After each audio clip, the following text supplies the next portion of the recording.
is up? What is happening? How is everyone doing? How is everyone doing? Hit the like button, subscribe. We in the building.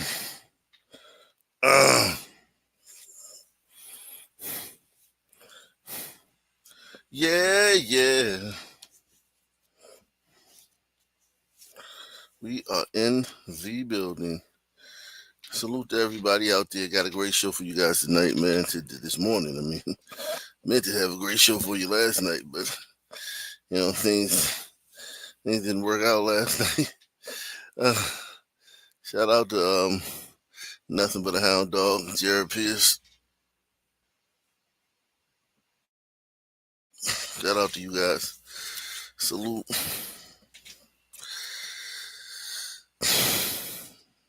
Tuesday in America. Good morning, America. Good morning, America.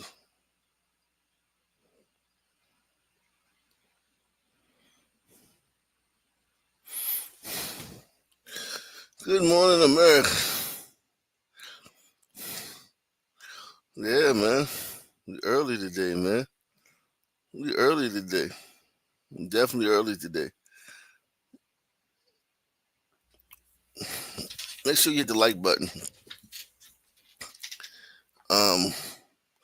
We got a lot of stuff going on here in America. A lot of stuff going on here in America. A lot of stuff going on here in America.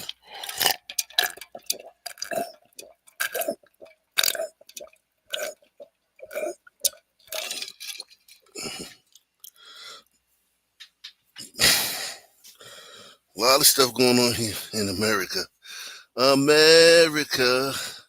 America.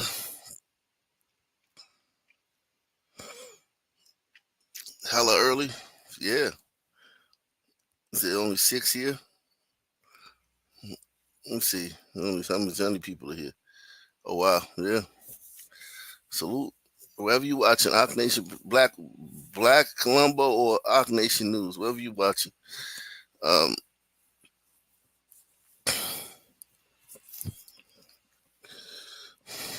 Wherever you're watching. Said crime is down? Nah, crime is not down, man. Let's see. Crime is not down. Unfortunately. Crime is not down. It is not down. I can tell you that. It is not down. Crime is definitely not down. Okay? Let's get started, man. Let's get started, man.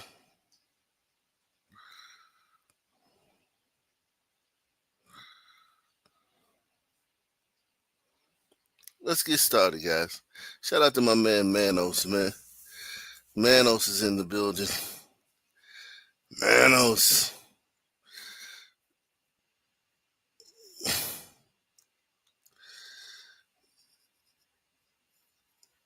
Let's get it cracking, man.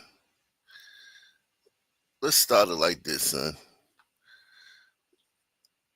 Make a day of it. It is 6:04. Well, let's get to the story from overnight.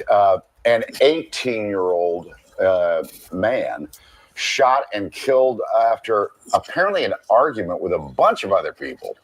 So Morgan is live with more on what happened. Alex, Mike, good morning. Yeah, so police, they're still early on in their investigation, but this happened just after 12:30. And like you mentioned, Mike, this all started as some type of verbal altercation, some type of argument. Police say that they received calls of gunshots on 31st and Norris Streets. When they got there, that's when they found that 18-year-old lying unresponsive in the backyard of a private home. Police say that he was suffering from gunshot wounds to his torso. He was later transported to the hospital where he died shortly after 1 a.m. And police say they believe the shooters were firing shots from several different locations in the area. Chief Small also says he believes the shooters were mid to late teens and may have fled the scene in a very light-colored SUV. So it appears that this shooter or shooters were firing shots from many different locations in the area of 31st and Norris. And where we found the victim, he was laying in the backyard of a property next to a fence in the 1900 block of North 31st Street. So again, police, they're still searching for the suspect or suspects. And Chief Small says that there were several surveillance cameras in the area. So right now they're looking through all the footage.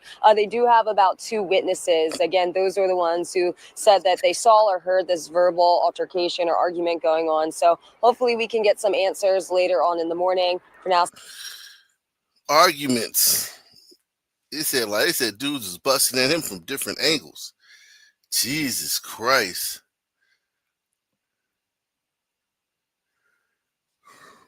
Developing first at 5, a man is now charged with killing a woman and her 1-year-old baby boy.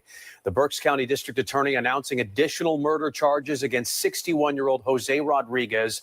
He'd previously been charged with killing the victim's husband, Junior Cabrera Colon. Investigators laying out the horrific timeline before each member of the family is killed. This is the 5 o'clock news. I'm Jason Martinez, and we do want to warn you, these details are just incredibly upsetting and hard to hear. But you may remember the mother and son were reported missing earlier this month, and then just days later, their bodies were found.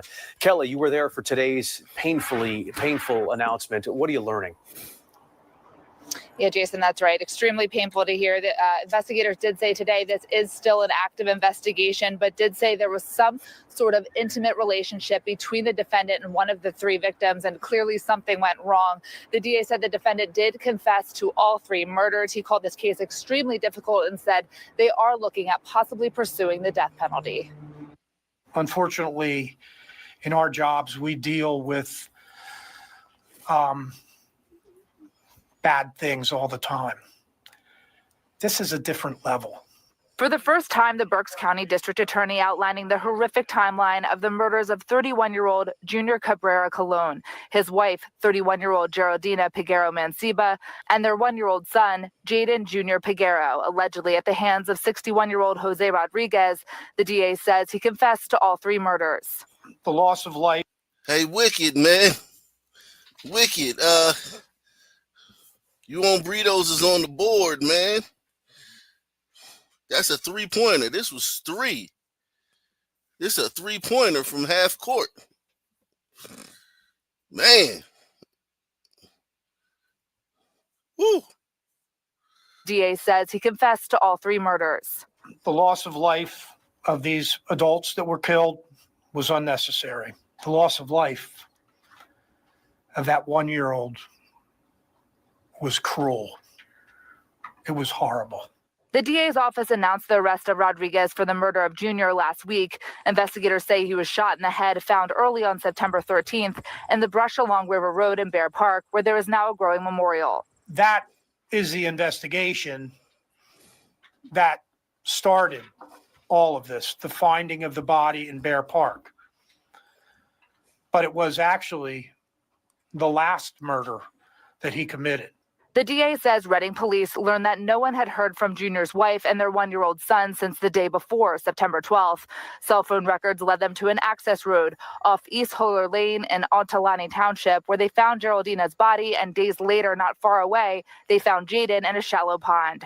The DA says Rodriguez and Geraldina had some sort of intimate relationship, meeting at least a year ago when they worked in a warehouse together, and he was infuriated that she would not leave her husband and was taking his money.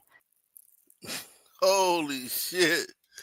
So she cheated with a dude, a 61-year-old dude, probably a sugar daddy. This is a sugar daddy relationship. This is a sugar daddy type relationship. She cheated with this guy at work to get, a couple extra dollars. I've seen this plenty of times. A lot of women pay their bills like this. Press 1. A lot of women pay their bills like this. Because the old dudes be putting it out there like, yo, I'm trying to pay to play or whatever. A lot of old dudes put it out there like that.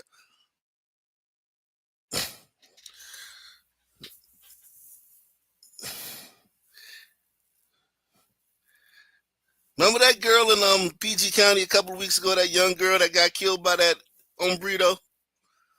Who remembers that young girl that got killed by that hombrito in PG County? It was a big story. Everybody was looking for her. Then they seen the footage of her getting in his car willingly. And everybody was like, because it was, then it was like she went to his house. A lot of these hombritos be tricks, man. A lot of these hombritos are tricks. And these sisters, even though you can probably consider this one a Dominican, you can probably consider her hombrito, but I still consider her like, a son burrito. She's a son burrito. And he's an hombrito.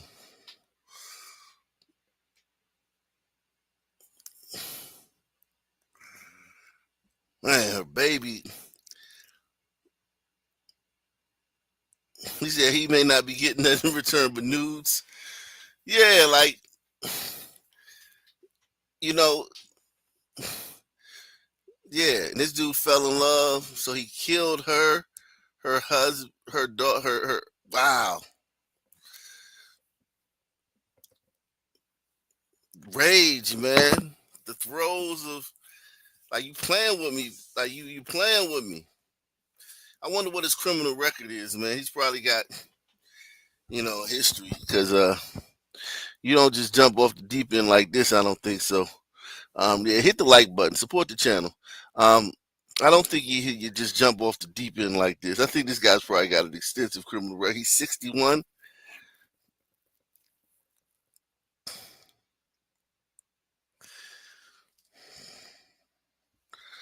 I think he was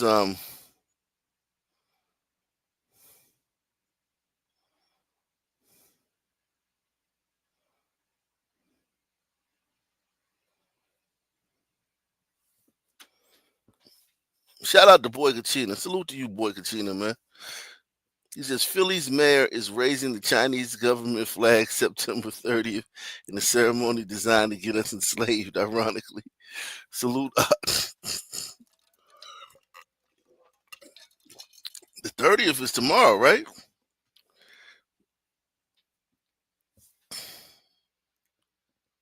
Oh, it is. Today's the 30th. Today is the 30th, man.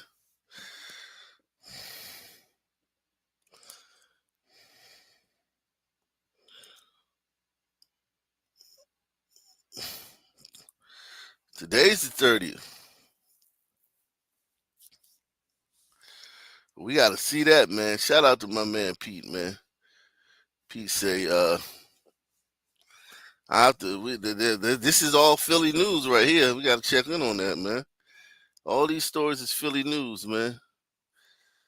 And he was infuriated that she would not leave her husband and was taking his money. The DA says Rodriguez admitted to picking Geraldina and Jaden up Lane in Otulani Township, where they found Geraldina's body, and days later, not far away, they found Jaden in a shallow pond. The DA says Rodriguez and Geraldina had some sort of intimate relationship, meeting at least a year ago when they worked in a warehouse together, and he was infuriated that she would not leave her husband and was taking his money. The DA says Rodriguez admitted to picking Geraldina and Jaden up on September 12th with the intention to kill her, and that he shot Geraldina once in the back of the head and threw Jaden in nearby muddy water. I can't imagine anything more horrifying than throwing that 1-year-old child into that pond of water. And that child is left there to die. Rodriguez allegedly told investigators he shot Junior near his last listed address on Center Avenue when Junior confronted him about his involvement with Geraldina. Mr. Rodriguez had no prior criminal history. Wow. So something happened. No matter. Wow, he had no prior criminal history. That's crazy. So he just snapped.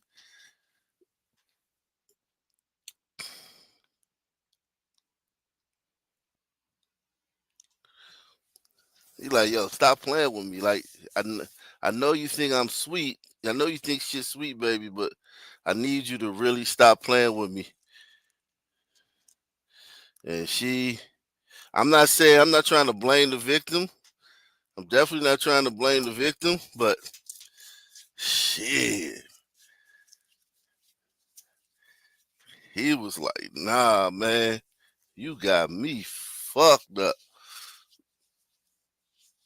He was like, baby, you got me all the way fucked up.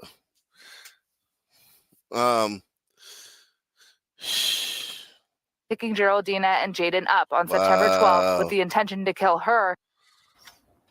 No one deserved to die. The DA said today investigators recovered substantial video evidence as well as physical evidence that Rodriguez actually led them to, including a gun, as well as some of Geraldina's belongings. Now, Rodriguez told investigators he acted alone, but part of their active and ongoing investigation is to determine if anybody else was involved. Jason.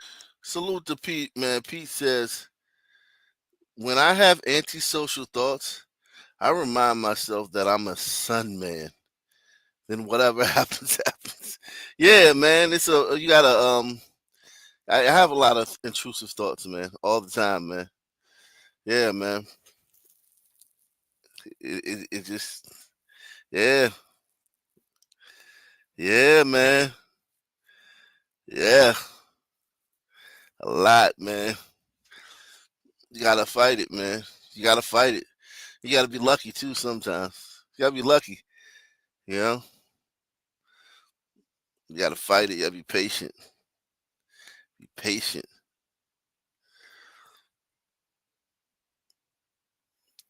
Fight it.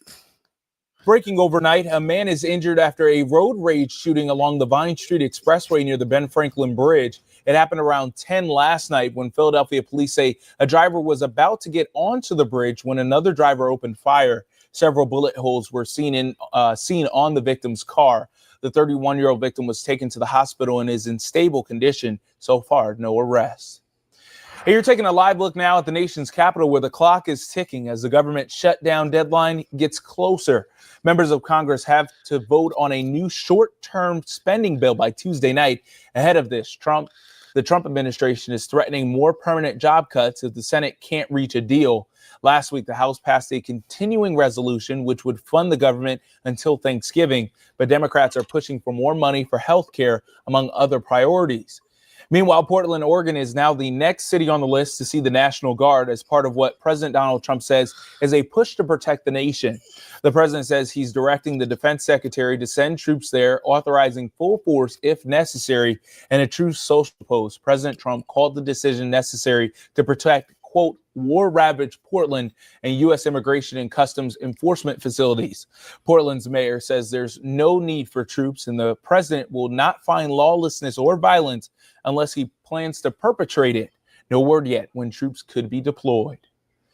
Temple Ambler Campout is wrapping up this morning after more than 400 people camped out last night. The campout is designed to provide a welcoming camping experience for beginners. Participants were able to enjoy campfire stories, explore school buildings, and stargaze. And happening today, you saw it in our live look, it's the 2025 CHOP Parkway Run and Walk, raising money for pediatric cancer research. This year's event will bring nearly 8,000 supporters, including more than 285 teams. Childhood cancer is the leading cause of death from disease in children under the age of 15, with September marking National Childhood Cancer Awareness Month. Look at this, man. Niggas couldn't do this. Niggas couldn't just camp out 400 tents and there'd be no violence. Niggas could not do that. And they would have left a shit ton of trash around. There would have been a whole lot of violence. 400 tents. Just camping out for the fuck of it. You white people are interesting, man. White people are very interesting, man. Excuse me. We begin tonight with a tragic incident inside a Morton Williams grocery store in Hell's Kitchen. 64-year-old Leobardo Hernandez Solis pronounced dead a short time after trying to stop a suspected shoplifter on Friday night. Well, tonight, while police look for... Okay, we got you back, Wicked. We got you back. We got one back, man. We hit a free throw, man. The suspect involved in that incident. His family remembers the man they loved and trying to make sense of his death. Eyewitness News reporter Stefan Kim live in Inwood where Solis lived. Stefan? Well, Mike and Sade, Leobardo Hernandez Solis was not a large man, but his sons say that never stopped him from standing up for what's right. In fact, they say this was not the first time he confronted a shoplifter. And while it's still unclear if that led to his death, like police, his family is now left searching for answers. We all broken. We trying.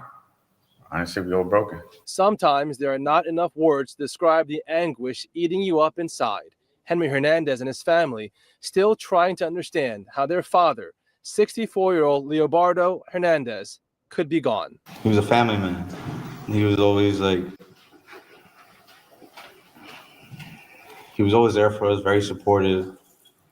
He was just always happy. I've never seen him upset, never. The Inwood man worked at the Morton Williams near Columbus Circle. Cops say Friday night he confronted a shoplifter. His sons say he was punched in his chest by that suspect and then found later at work lying on a milk crate. He was rushed to Mount Sinai West. Son man hit hard.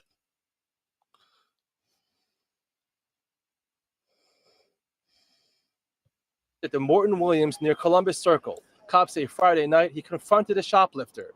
His sons say he was punched in his chest by that suspect and then found later at work lying on a milk crate.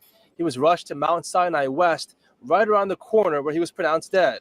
An autopsy shows signs of prior heart issues, but detectives are exploring if the stress from the incident was a factor in his death. We do have a lot of questions as well, what's the truth, what's the actual story? That's what we want to know. All right. That's really sick, man, of you, J.J. Jacobs. You're sick. You're a sick woman, man. Jesus Christ, man.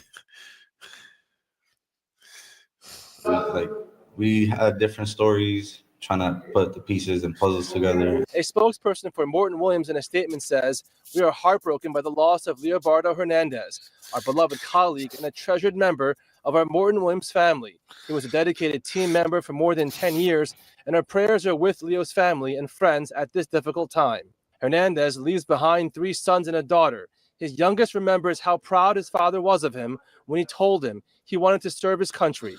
His family says he never stopped working. He had just picked up a second shift.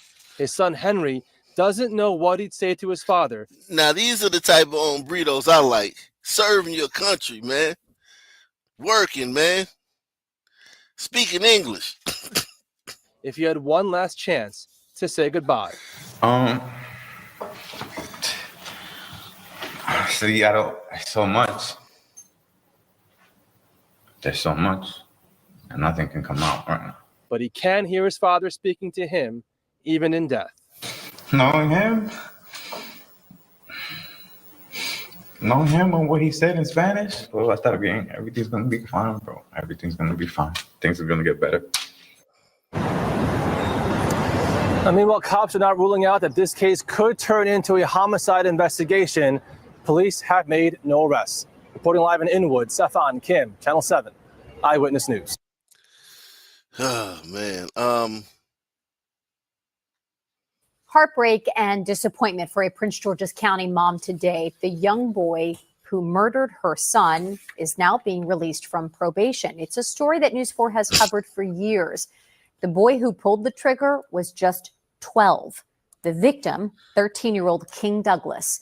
News 4's Amy Cho explains why the killer only served 2 weeks in detention and how the victim's mom is helping other. Listen, man, this is what Janine Pirro is talking about, man. These young punks know if they kill somebody, it's a free kill.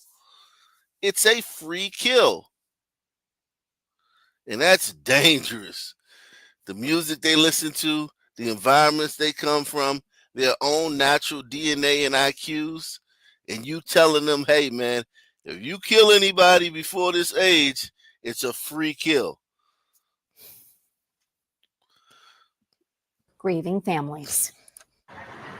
It was meant to be a fun evening with friends. Back in April of 2021, Mom came at night, dropped off her 13-year-old son, King, at the Ritchie Station Shopping Center in Forestville as a reward for... And listen, this is not supposed to be a dangerous place like that. Let me put it like that. It's not supposed to be, right? It's not supposed to be a dangerous place. This should not. If white people lived here, this would be like a gated community. It would be like one of America's best neighborhoods or some shit. It's not supposed to be hood. You know what I'm saying? If you look at it. You know how blacks say, man, the reason we kill each other because they put us on top of each other. They put us in ghettos on top of each other. No, this is not one of them places. For cleaning his room. Shortly after, she got a call from his friends that he'd been shot and killed. My son was so loving, very handsome, very charming. As a mom, you want justice for your child. And I feel that I didn't really get the justice that I was seeking. Police say there was a dispute between two groups of young people at the shopping center. The 12-year-old boy who killed King was charged as a juvenile with first-degree murder. Because of his age, his name was not released. That boy served 2 weeks in a youth detention center and was then released on probation. Now, 4 years later, a judge ruled today the boy's probation is over due to good behavior. Prom would have been this year. Graduation would have been this year. A lot of things, planning out colleges for my son, and he didn't get a chance to do that, but this boy is able to run around like nothing even happened. So it's upsetting. In court today, the boy apologized for his actions and said he's changed. The judge also heard letters from several of the boy's teachers saying they've noticed an improvement. I know how my son would have wanted things to be. My son was a mom, let it go, it's okay type of boy. And so I tried to keep that remembrance of my son. After King was killed, his mom went back to school and got her associate's degree in criminal justice. She now has a nonprofit called For King We Stand. It offers mentoring to at-risk youth and support groups for parents who have lost children to gun violence. It's part of my healing. To be able to comfort other parents who have lost their children is healing for me. It's my role as a mom to allow people to know who King was and to be that difference that we need, that change that we need in this community. In April of last year, Prince George's County named a street after King in Capitol Heights as this mom channels her pain into purpose. Amy Cho, News 4. King's mother is also currently getting her bachelor's degree in social work at Bowie State University.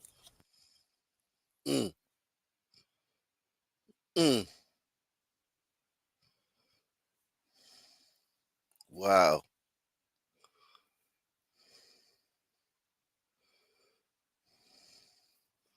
A string of car break-ins over the weekend has now led to charges against 3 suspects and several of their parents.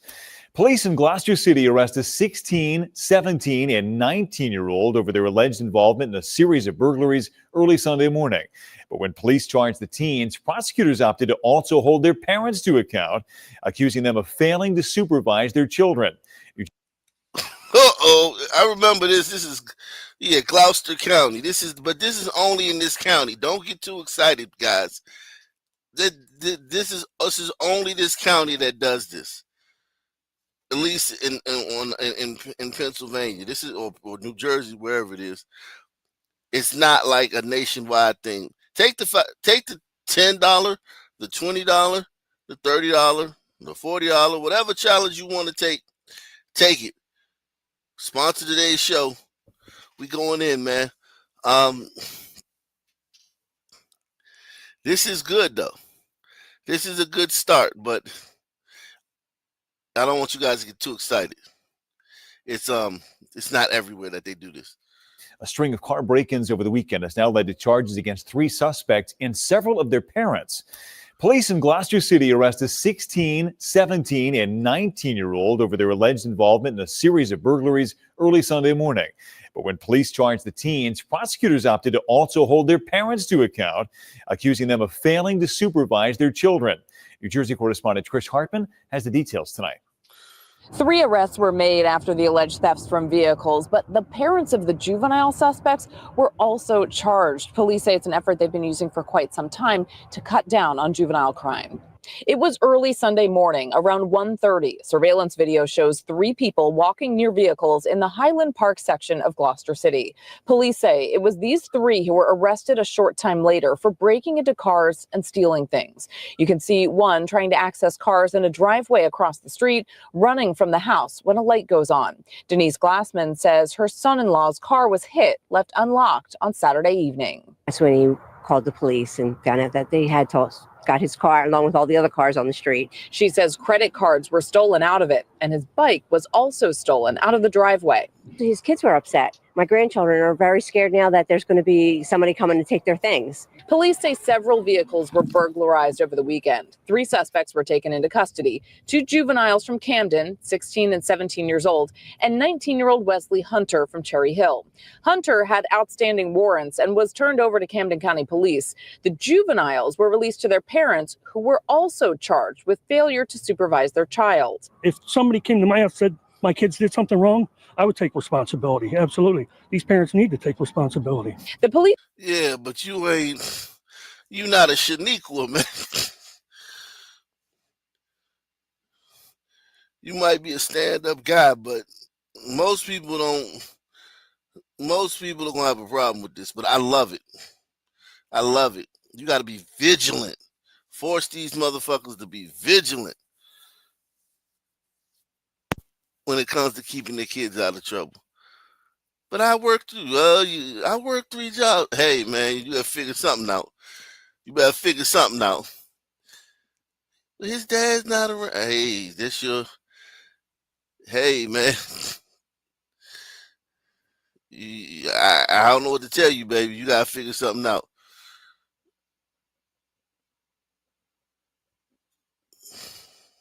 Parents need to take responsibility. The police chief says the charge typically involves an appearance in municipal court and likely a fine. Folks in the neighborhood say they're relieved to hear about the arrest, but are still taking precautions. So between the dogs and the Ring camera, we just watch out for each other. You know, it's a small little neighborhood that we live in, and that's what we do. Police are asking people to be vigilant. They're also asking people to check their vehicles for signs of burglary. Detectives have some recovered stolen items that they would like to get back to their rightful owners. Reporting in Gloucester City, New Jersey, Trish Hartman, Channel 6. Salute. Salute. Oh, damn, they want 11 years. They want to give Diddy 11 years. Yikes. Salute. Amazing Disgrace, man. Says support due. Yeah, man. Salute to you, man. Chief Investigative Correspondent Eric Tursky here with the latest. Good morning, Eric. Good morning, George. Federal prosecutors say Sean Combs was violent, abusive, and unrepentant. So while Combs was acquitted of more serious charges, this morning, federal prosecutors say he still deserves at least 11 years in prison following his conviction on 2 counts of transportation for the purposes of prostitution. That is a far more severe punishment than Combs' attorneys recommend. They cast him as a reformed domestic abuser and are seeking time served, saying anything longer would amount to a perversion of justice. But prosecutors point to hotel security camera video of Combs attacking Cassie Ventura to argue Combs held all the power over people he transported while they ended up bloodied and bruised. They say the sentence should reflect Combs' decades of unchecked violence and the substantial psychological, emotional, and physical damage he has inflicted. Defense attorneys call the government's recommendation draconian, saying it amounts to verdict be damned, lock him up and throw away the key. Robin's sentencing is set for Friday. Yes, it is. All right, Aaron, our thanks to you for your reporting. Friday. Yikes. I know Diddy's sweating bullets right now.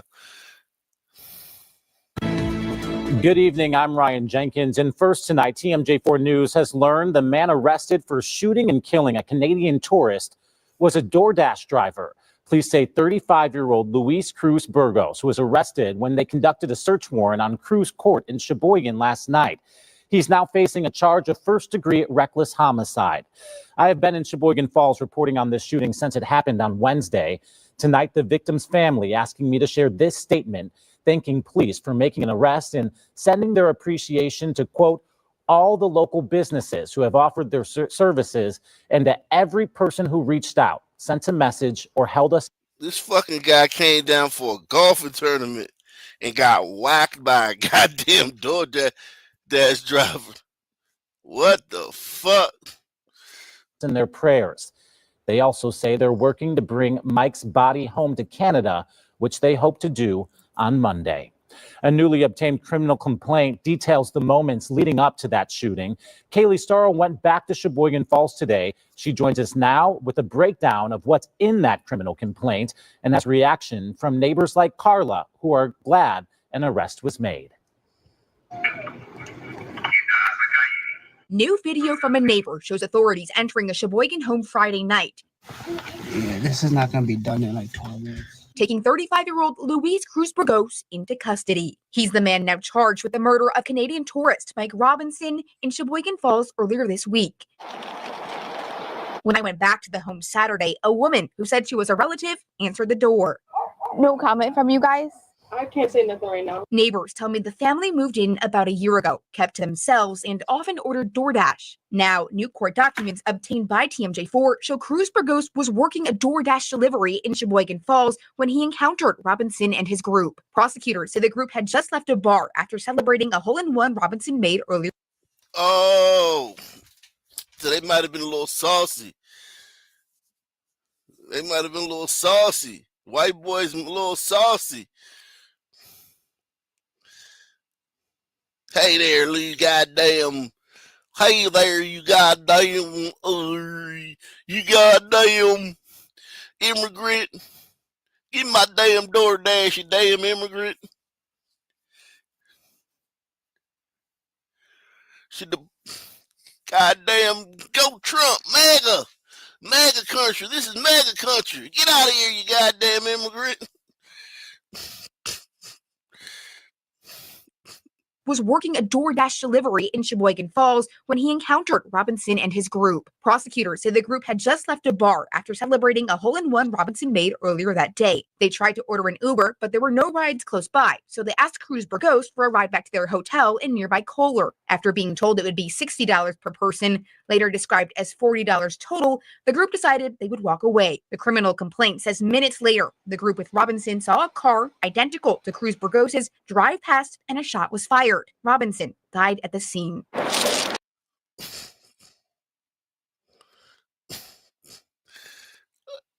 Hold on, man. What happened? This nigga slid on the white boys. He slid these white boys. This is how it is, though. White boys finally learning, man. It ain't over. If whatever you have an argument, you white boys have arguments, right? You white boys can have arguments and it can be over, right? It could be over. You know what I'm saying? Like, yo, we argue, whatever, go your fucking way, I'll go mine.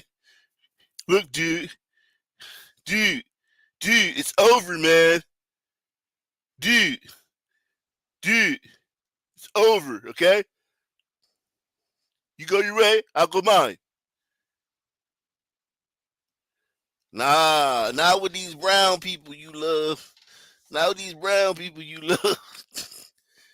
It ain't over. Working a DoorDash delivery in Sheboygan Falls when he encountered Robinson and his group. Prosecutors say the group had just left a bar after celebrating a hole-in-one Robinson made earlier that day. They tried to order an Uber, but there were no rides close by, so they asked Cruz Burgos for a ride back to their hotel in nearby Kohler. After being told it would be $60 per person, later described as $40 total, the group decided they would walk away. The criminal complaint $60 per person. No rides close by, so they asked Cruz Burgos for a ride back to their hotel in nearby Kohler. After being told it would be $60 per person, later described as $40 total. $60 per person, later described as $40 total. Maybe he just lied. Maybe the guy's just like, maybe that's just a disputed fact between the two groups. The group probably say he charged $60 a person, and he probably saying, nah, I just charged him $40 for everybody. The group decided they would walk away. The criminal complaint says minutes later, the group with Robinson saw a car identical to Cruz Burgos's drive past and a shot was fired. Robinson died at the scene. In that same spot Saturday, Carla Van S placed a sign at a growing memorial downtown. It just makes me so sad. It just does. It makes me so sad. As a lifelong Sheboygan Falls resident, she says the arrest is a step towards healing. I want to see that person go through the system And if he is found guilty, then be held accountable. People have to be held accountable. Court records say Cruz Burgos denies shooting anyone. I did also reach out to DoorDash. They tell me they take these allegations seriously and are urgently looking into it. In the newsroom, Kaylee Starl, TMJ4 News.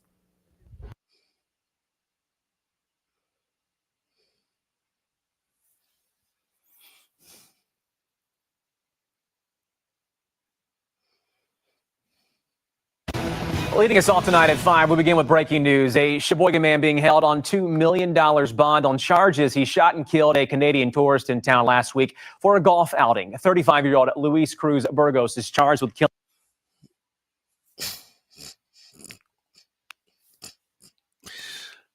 How come this didn't go viral, man? Why didn't this go viral? Like Irina Savitutska.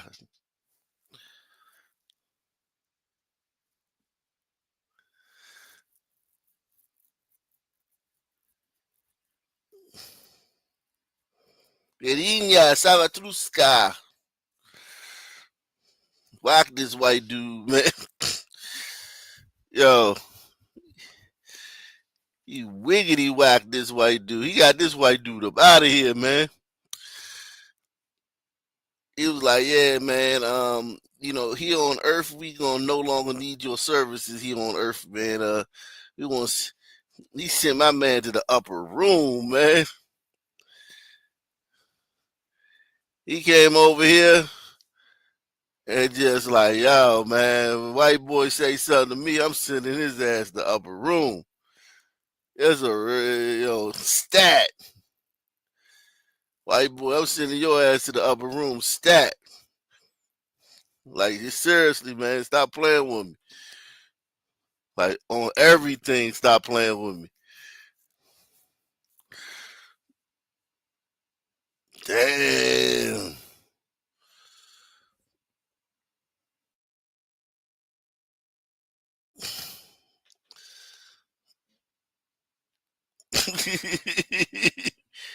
Damn.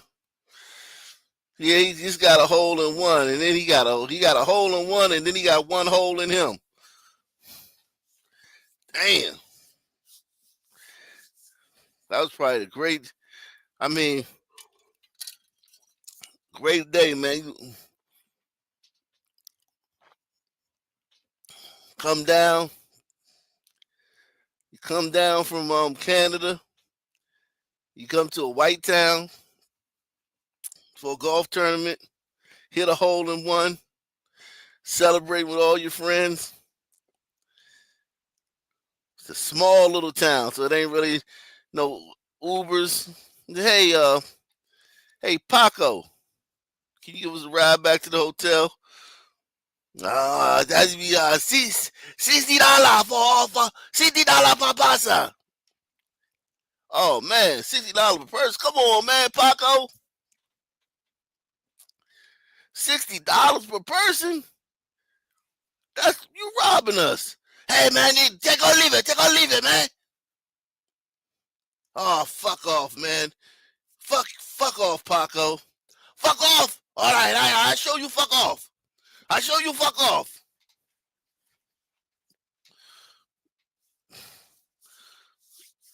Damn. Chance encounter. This was a chance encounter.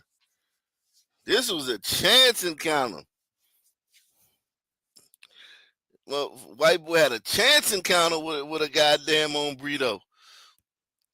Got his shit pushed. Back. Got his shit pushed. Damn.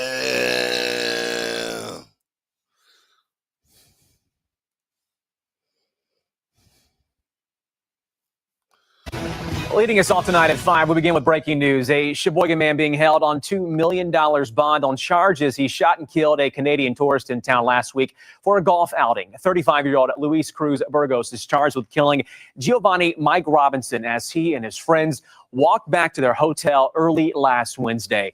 12 News' Nick Bohr live at the Sheboygan County Courthouse for us today at 5. And Nick, what do prosecutors believe led up to the shooting? Well, according to the criminal complaint, the men in Robinson's group were unable to get an Uber ride back to their hotel from downtown Sheboygan Falls, and they tried to hire Burgos Cruz, who had just made a DoorDash delivery downtown there. From there, though, the stories diverge, with the men saying he fired a shot at them in a drive-by, and Cruz Burgos saying they were fine when he last saw them. It started as a dream vacation to Whistling Straits Golf Course and ended as Sheboygan County's first homicide of the year.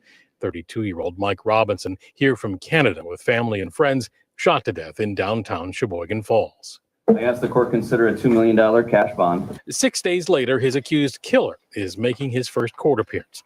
35-year-old Luis Cruz Burgos was arrested by police at his Sheboygan home Friday. Prosecutors say the DoorDash driver fired into Robinson's group after they tried to hire him to take them from a bar back to their hotel, and he wanted too much money. The allegations set forth in the complaint establish an extremely violent, senseless act committed by this defendant. According to the complaint, one of the men with Robinson told police he remembered, quote, the interaction was not hostile from either side. He said another of the friends just said, quote, let's just walk home. It's dumb not to accept $40 for 5 minutes of work. Another told police approximately 2 to 3 minutes from the bar to the location of the incident, he heard one pop sound and heard Robinson say, I'm dying. Damn, he immediately knew he was that. He hit him right in him. That was a good shot, though. This might not be a sombrito, man. This might be a whole hombrito, man. That hombrito shot one shot. The white boy said, I'm dying.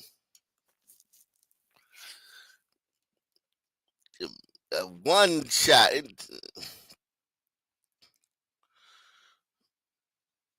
2 to 3 minutes from the bar to the location of the incident, he heard one pop sound and heard Robinson say, I'm dying. According to the complaint, police have surveillance video showing a vehicle matching Cruz Burgos's leaving the scene at the moment of the shooting, but he claimed they were fine when he drove past them. Given the level of charge and potential penalties the defendant is facing, as well as the violent nature of the allegation, bond requested by the state is within the norm of what is reasonable. And still so many questions remain. Nick, were any of Robinson's family in court today? They were not, though. They were allowed to join by phone if they wished. I communicated with family on Saturday who told me most of them had driven back to Toronto that day. Several of Cruz Burgos family members were in court, though, today. They said they didn't want to comment beyond saying they believe he is innocent. All right, Nick Bohr leading us off tonight at 5. Thanks, Nick.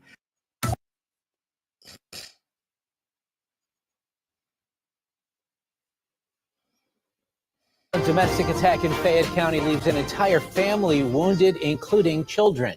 Police say the suspect ignored a PFA and stormed the home where his estranged wife and children were staying. Thanks for joining us at 5. I'm Ken Rice. And I'm Christine Sorensen. Shelley Bortz is in Red Zone Township with more from neighbors and the DA. What happened here, neighbors tell us, was nothing short than terrifying. They say they first heard a vehicle speeding down the street here, then the sound of the back door being kicked in, and just moments later, screams from inside the home. I am truly shocked at this. Just after lunchtime Sunday, chaos erupted inside this Park Street home. Neighbors say they'll never forget the sound of those terrifying screams or what followed. It's just crazy that this could happen right across the street from where I live. 5 people were stabbed. 2 were flown to trauma centers. 3 others were rushed to hospitals by ambulance. 1 more treated on the scene, shaken but alive. Prosecutors say it's a miracle no one died. The defendant, Richard Hall, who had been recently estranged from his wife, showed up at her parents' house, attacked her, attacked his 11-year-old daughter, and his wife's parents. He's been charged with a number of different crimes, including 4 counts of attempted homicide. Court records reveal 49-year-old Richard Hall should not have been anywhere near this house. These are white people live here. That American flag, that rules out niggas. These are white people that live in that house. This is y'all, gliders. Gliders on the board. Hall should not have been anywhere near this house. A protection from abuse order was in place. But according to Fayette County District Attorney Mike Auble, that didn't stop Hall from allegedly breaking down the back door of his in-laws' house and attacking his family. She recently moved back in with her parents, and she took their 11 and 8-year-old children with her.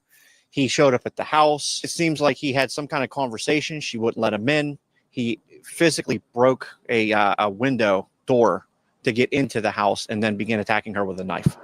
Auble says it was the couple's 11-year-old daughter who did the unthinkable. She stepped in front of her mother to shield her from further attacks and was stabbed in the process. That child is now being hailed a hero. I think that 11-year-old child saved her mother's life. And it's remarkable that we're standing here and nobody died. As investigators continue to build their case. So here's what probably happened. She probably was like a huge bitch, like a raging bitch during their marriage, right? And he probably put up with her shit just like she put up with his shit. They put up with each other's shit for a long time, right?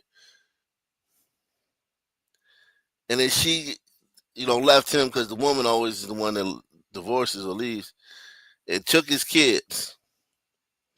And of course, the woman, when she leaves with the kids, she gonna fucking, oh man, she using them kids as leverage. She gonna use those kids as leverage.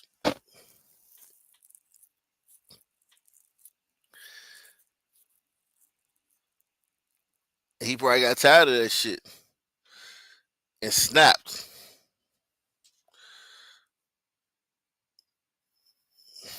Against Hall, the 4 survivors are left to heal, and a neighborhood is left shaken by the violence that unfolded steps from their front doors.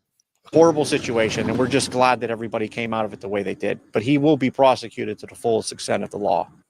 Hall is still in the hospital from a self-inflicted stab wound. Once he is released, Auble says he will be arraigned. Reporting in Redstone Township, Fayette County, Shelley Bortz, KDKA TV News.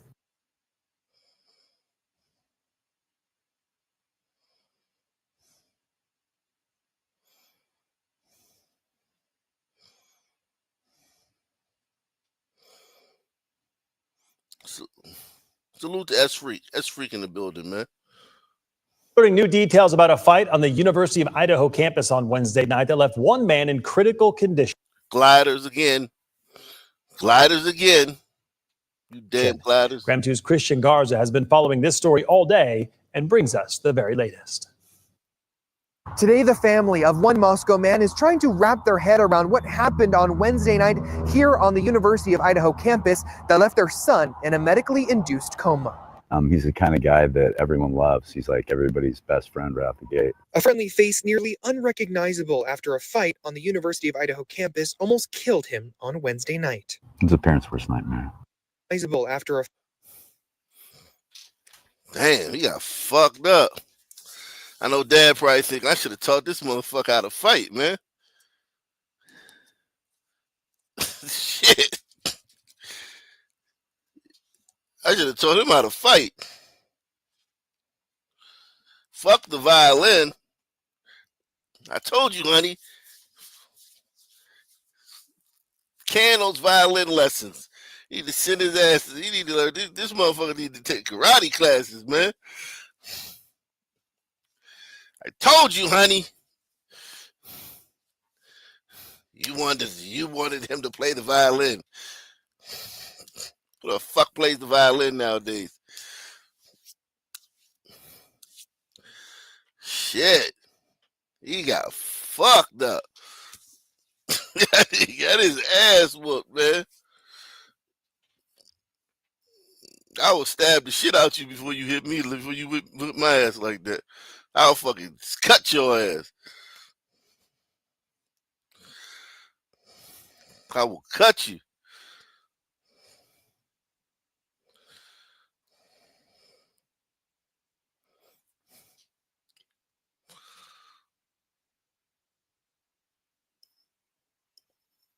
Jeez. Coma. He's the kind of guy that everyone loves. He's like everybody's best friend right out the gate. A friendly face nearly unrecognizable after a fight on the University of Idaho campus almost killed him on Wednesday night. It's a parent's worst nightmare. It is. It's the last call any parent wants to get. His parents, Adam and Amy Dawson, say, in fact, at one point, it did. I immediately dropped him to my knees and prayed right by his bedside because, like, I don't want my boy to die. The man has been identified as Austin Dawson, a 26-year-old DoorDash driver. Video taken that night shows Dawson. Oh, shit. Austin Dawson, a 26-year-old DoorDash drivers are fucking nuts out here, man. Yo, DoorDash getting a bad name, man. That DoorDash driver in Sheboygan. Now this, I wonder if this is a person of color, man. I thought it was a white boy because it's the University of Idaho, but now it's a DoorDash driver, so it could be a person of color. Austin Dawson, a 26-year-old DoorDash driver. Video taken that night shows Dawson getting into a fight with a member of the Phi Delta Theta fraternity on campus. Moments later, you see a group of people rushing to help. Thank God for them and thank you. Come and help our son. According to a press release from the Moscow Police Department. Yeah, but when white people help, they don't really help. Press 1. Like you still getting the shit kicked out you. White people just standing around like, stop. White people don't really help. You know what I'm saying? Like remember Rajah Jackson? Remember the Rampage Jackson's son when he was beating that white dude? All the white people was just like, you want to stop, man? He just, dude, not he just keep hitting. Like white people don't really help you, man. They kind of like just make their presence known. Like they could have ran over there and he could have like got hit another 100 times while all those white people were standing there, especially if he was a nigga or Spanish or amigo or a goddamn hombrito. If he was a son man or an hombrito that was beating the shit out that white boy, then what? He could have hit that white boy another 100 times after all those people showed up. Press 1.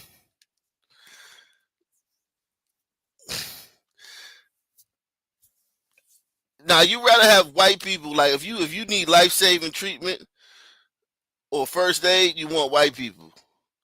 But if you want a fight broken up, somebody jumping on you, you need black people around.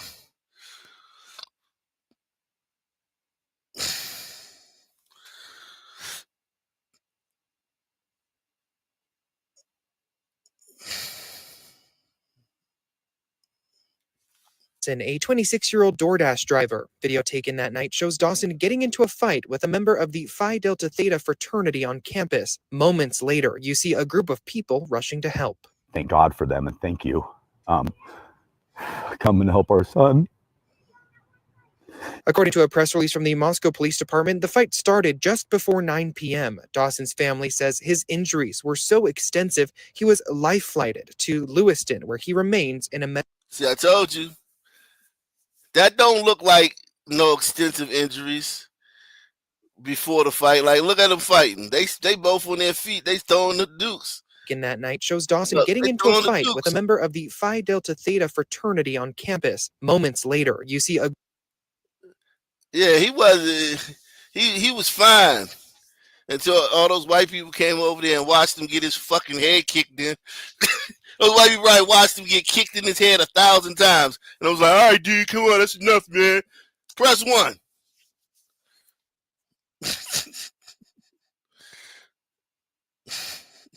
Started just before 9 p.m. Dawson's family says his injuries were so extensive, he was life-flighted to Lewiston, where he remains in a medically induced coma. We just want him to live, man. I just want my boy to live. The Moscow Police Department also went on to clarify what they call misinformation about the incident, discussing everything from the amount of people involved in the fight to warning the community to stay out of the investigation in their most recent press release. The Phi Delta Theta General Headquarters released a statement about the incident, saying in part, the individual involved has been removed from membership and the fraternity is working with the chapter to investigate the circumstances surrounding the incident and determine next steps. As Austin fights for his life, his parents say due to the extent of his injuries to his brain, they can't touch him or even talk to him. The Dawsons say the silver lining at this very moment is that doctors are telling them Austin is stable. This is the worst thing besides them dying, this is next to that. That's the only thing after that. And it's the worst thing you could ever have happen to you as a parent. It's debilitating and scary. The Moscow Police Department says this is an ongoing investigation and asked that if anybody has any videos or information about what happened here last night to give them a call. We have that number listed up on our website, krem.com. In Moscow, Christian Garza.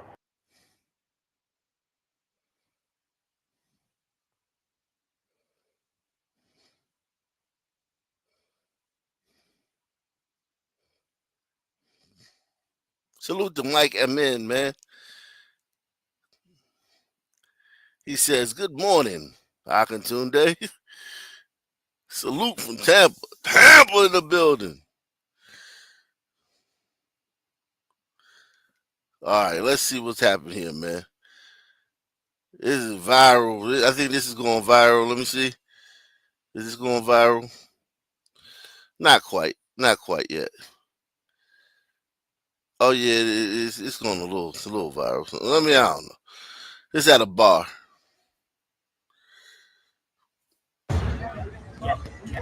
Sure. That's the bouncer. This is the bouncer. He's telling them to leave. Sure. And good night. Good night. And set the side con. You're done for. He tapped. Did you see him tap? Did you see him tap? He thought he was in the ring. White boy thought he was in the ring. He thought he could tap and the dude was going to let him go. Watch him tap, yo. And good night. Good night. And set the side con. You're done. You see him tap. Watch him tap, yo. Set the side con. You're done for. And set the side con. And set the side con. And set the side. Nah, this ain't in the ring, man. This ain't in the ring, man. This ain't in the ring, man. This ain't in the ring, man. Nigga gonna kill your ass in real life. Nigga gonna kill you if he get a chokehold on you in real life. Nigga gonna kill you. I promise you. God, you're done for. He's turning pink. My God.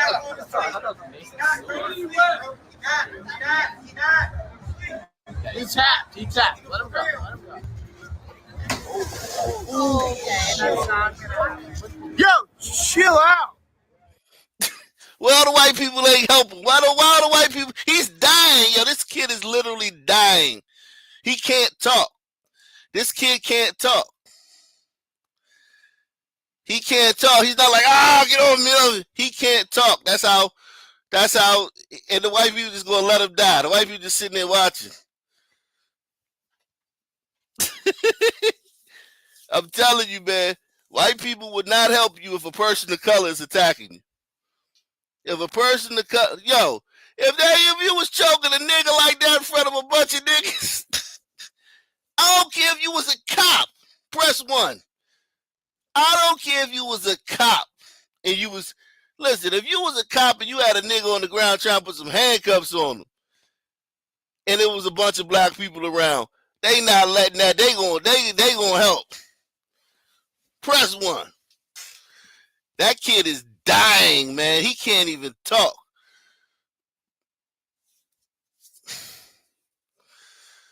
And then he put his head through a windshield. and he's squeezing hard. Like that black dude is strong. Okay, that's not gonna happen. Yo, chill out.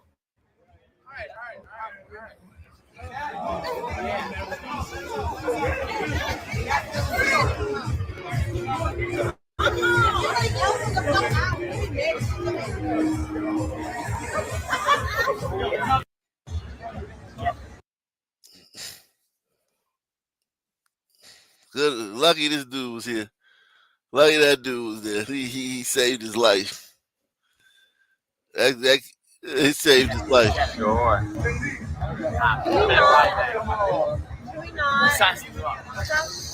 Sure. That was a nice little move, though. I ain't gonna lie. The way he slipped him into that chokehold was, that was some Krav Maga shit. This dude, this black dude knows some techniques. He took his arm to let the white dude push him with his right arm. He weaved it and went straight, and then wrapped him up like a python. Yo, that shit was that black dude knows some stuff though. He knows some kind of Krav Maga or jiu-jitsu or something.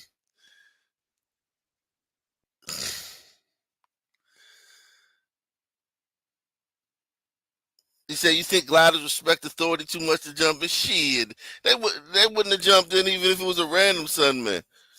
It was a random Sunman. They had nothing to do with that guy being a bouncer. They wouldn't. White people would have watched him get. But if that other security guard didn't jump in, those white people would have watched that dude die. Press 1 if you familiar with this channel. We've seen plenty of this stuff, man. White people will watch you die at the hands of a person of color, even if they outnumber you 1,000 to 1.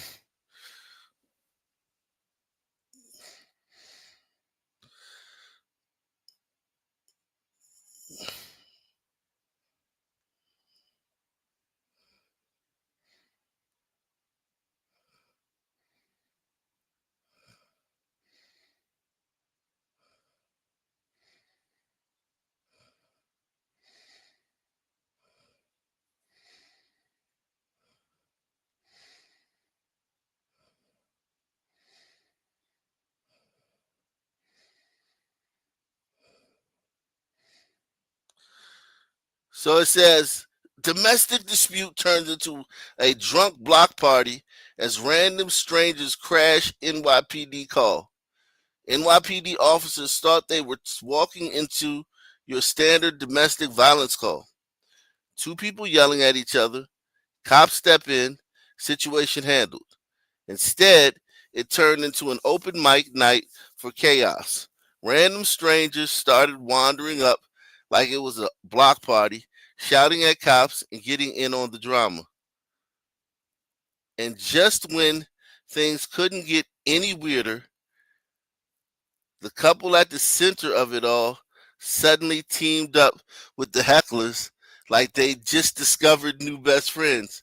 The whole scene quickly devolved into drunk karaoke without the karaoke machines.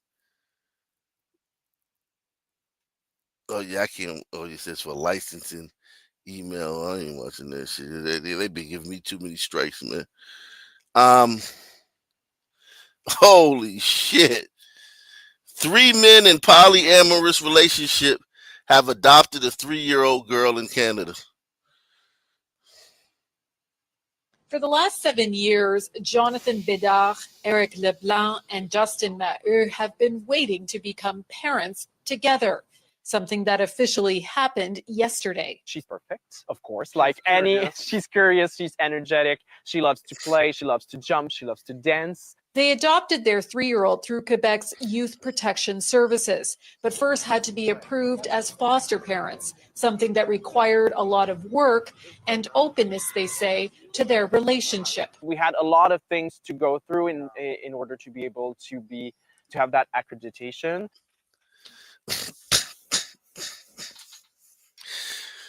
Yo.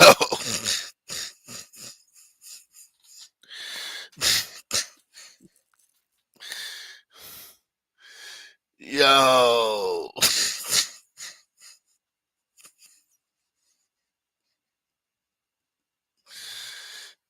Yo. Shout out to How Dare You. He said, salute Rock Nation. Shout out to you, man. Salute to you, How Dare You. You said, what is this? What do you mean, what is this? This is the Western world, man. This is the West. Whew. What is this? Yikes. Yikes, man. I don't know if I'm okay with this, man. Y'all can do y'all thing and live y'all life. Man, I don't give a shit. I don't have to know about it, man. Y'all work it out. But adopting kids? Are you fucking kidding me? She loves to play, she loves to jump, she loves to dance. They adopted their 3-year-old through Quebec's Youth Protection Services, but first had to be approved as foster parents, something that required a lot of work and openness, they say, to their relationship. We had a lot of things to go through in order to be able to have that accreditation. And it's through that process that they learned that we are a little different because we're 3, but we're not different from any other family. Some other Canadian provinces, including Ontario and British Columbia, legally recognize more than 2 parents. Quebec does not. Last April, a Quebec Superior Court judge ruled the government has a year to modify the civil code to allow a child to have more than 2 recognized parents, saying the current situation is unconstitutional and violates the Canadian Charter of Rights and Freedoms since it discriminates against different families. Yeah, everything ain't for everybody. That's one thing about equality. Equality, there's no such thing as equality. Everybody can't do everything. Okay? Soon you're going to be letting inmates adopt kids. Dudes are going to be in prison and shit, or women going to be in prison, and they're going to let them adopt kids. And let the kid get to live in the cell with their fucking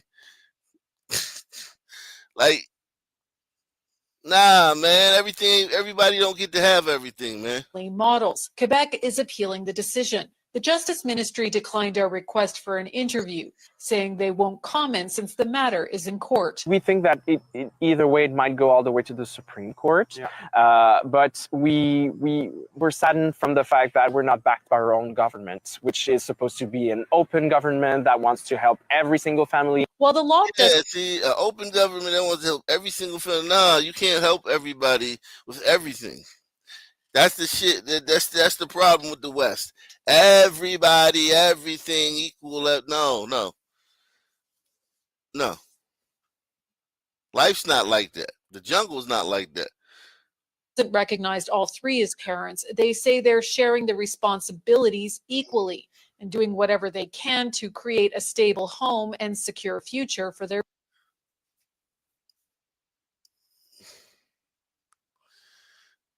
Yo, that's so fucking weird, man.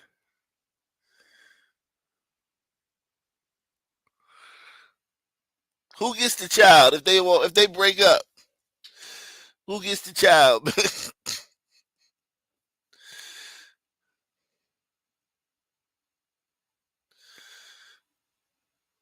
Mom, dad, and they dad. Mom, dad, and them dad. Them meta parent. Whatever the fuck. I don't know what the fuck. Fuck. Daughter. We talk about what come up if we split up or if someone dies and stuff like that. We do anticipate those things because we have to, because we're not protected if it doesn't. And after what it has taken to get here, they're enjoying this moment. We are lucky to be 3 to give her all that support, but I think we're the lucky ones to have her in our life. Denise Roberts, CTV. She not lucky to have y'all in there. She better off in the fucking at the orphanage, man. She better off at the puppy pound. Seriously, man.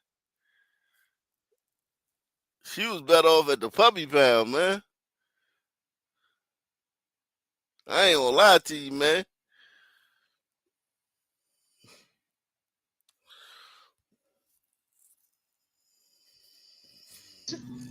All right, so look, now my kids wanted donuts today, so we came. We finna sit down. Look, she wearing a dildo, a strap on. She wearing a strap on.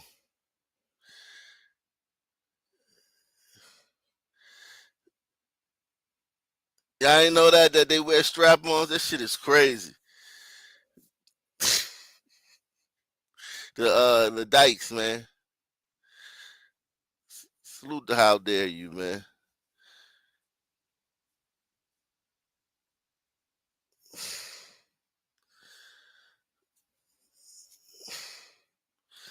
That shit crazy, man.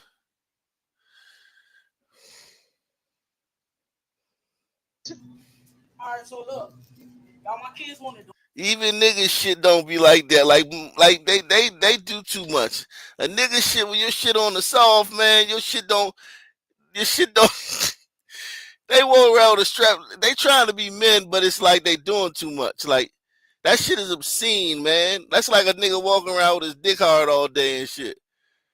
That's literally what they doing. It's like a nigga walking around with his dick hard all day.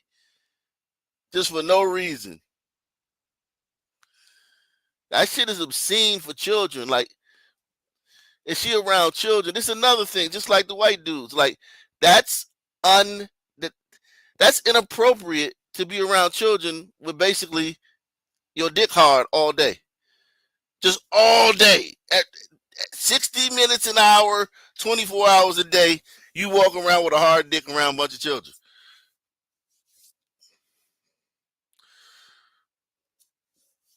That shit is not cool, man.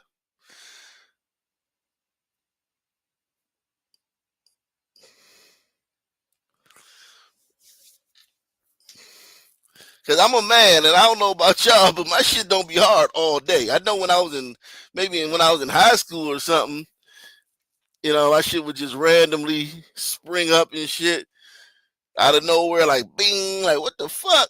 You know what I'm saying? But just all day, like 24/7, your shit just rock hard, bulging, and you around children who are waist high. Most of the children are waist high. They got a hard dick in their face all day. That shit is weird, man.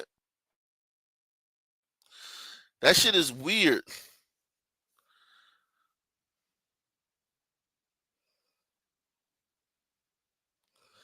Yeah, if a man like took some like Viagra and shit and just had his shit all day, he just walking around with his shit just rock hard in his pants and shit all day, showing up to pick his kids up from school, shit just bulging out,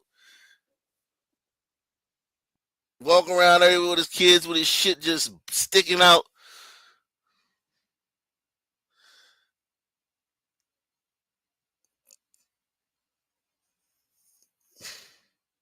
People be like, that's weird. Nah,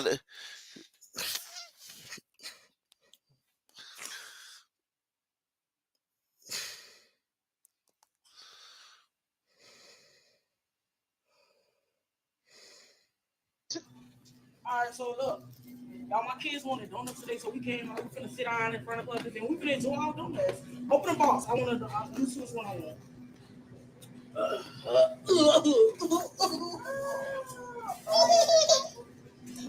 on, man. You got a donut? Everybody get their donut. Yeah. That bit good. This shit good for real. Yeah. But yeah, like I said, whatever my kids want, that's what they gonna get. They want to sit in here and eat donuts. That's what they got. You feel me? Yeah. Y'all enjoying yourself? Let them know. Food stuff gonna get you right every time. What y'all did? Bought us some donuts, man. Y'all fuck with us though. Say hi to the people. Say hi, guys. Say hi. All right. All right. Y'all want more donuts? Who want the last one? All right. All right. So look.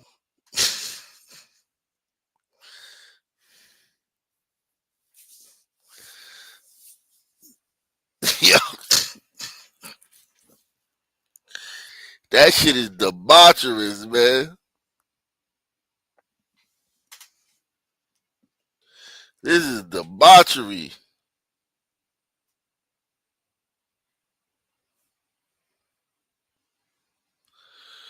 Yeah, this is. Jeez.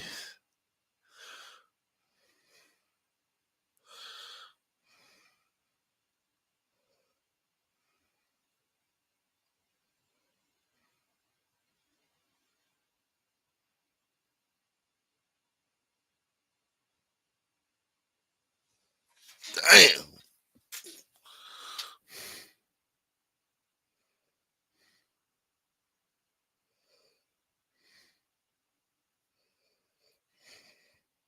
That mother beaten so badly, her hair was ripped out and her teeth were chipped. Tonight, the call for help and what police saw when they got there. News 4's Becca Thompson is at Oak Tree tonight. A woman's frantic call for help, claiming her son was attacking her. Edmond Allen, what's the location of your emergency? Yes, I'm at Oak Tree. I need help. My son is attacking me. Okay, are you able to separate from him currently? No, he won't get out of my car. I don't want to leave it. Edmond police officers rushing to the Oak Tree Country Club in Edmond.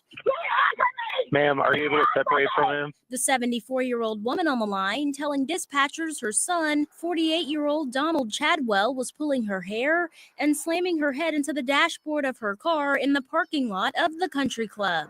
Hello? Hi, Quick, ma'am. get the police here immediately. Hi, ma'am. They're on the way. I just have to ask you a few questions. My God, he's trying to steal my car. He set my hair on fire. A witness seeing things unfold, also dialing 911, urging officers to get there as soon as possible. So there's a car in front of me, and a woman is screaming, and a man is assaulting her, and she's screaming for help. Oh God, now he's like beating her up. Okay, I don't know what he's doing. Okay, so you got to hurry up. He's got her like in a chokehold now and stuff like.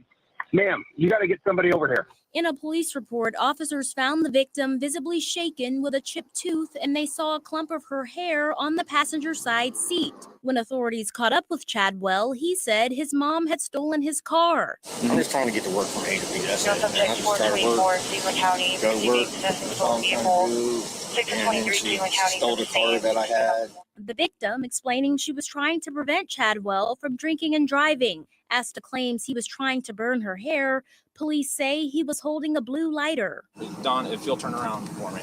I'm just keeping it real with you. You're going to be under arrest for domestic incident, okay? Yes, sir. In Edmond, Mecca Thompson, Oklahoma's News 4. Man, okay, Mecca. Donald Childwell has not posted bond. Edmond police say some kind of charges will be filed.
Sorry, guys.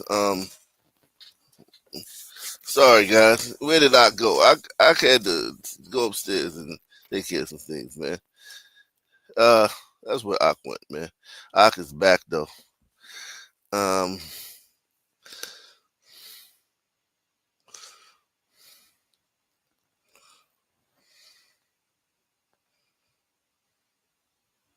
Big Story United 9, she came in contact with pure evil. That's how a sexual assault survivor describes her experience with 17-year-old Tremonte Kirk. Kirk is charged with second. Tremonte. Tremonte. We are in the building. Tremonte.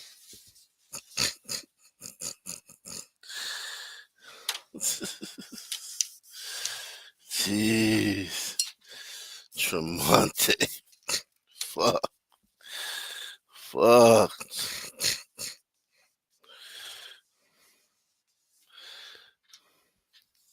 Tremonte.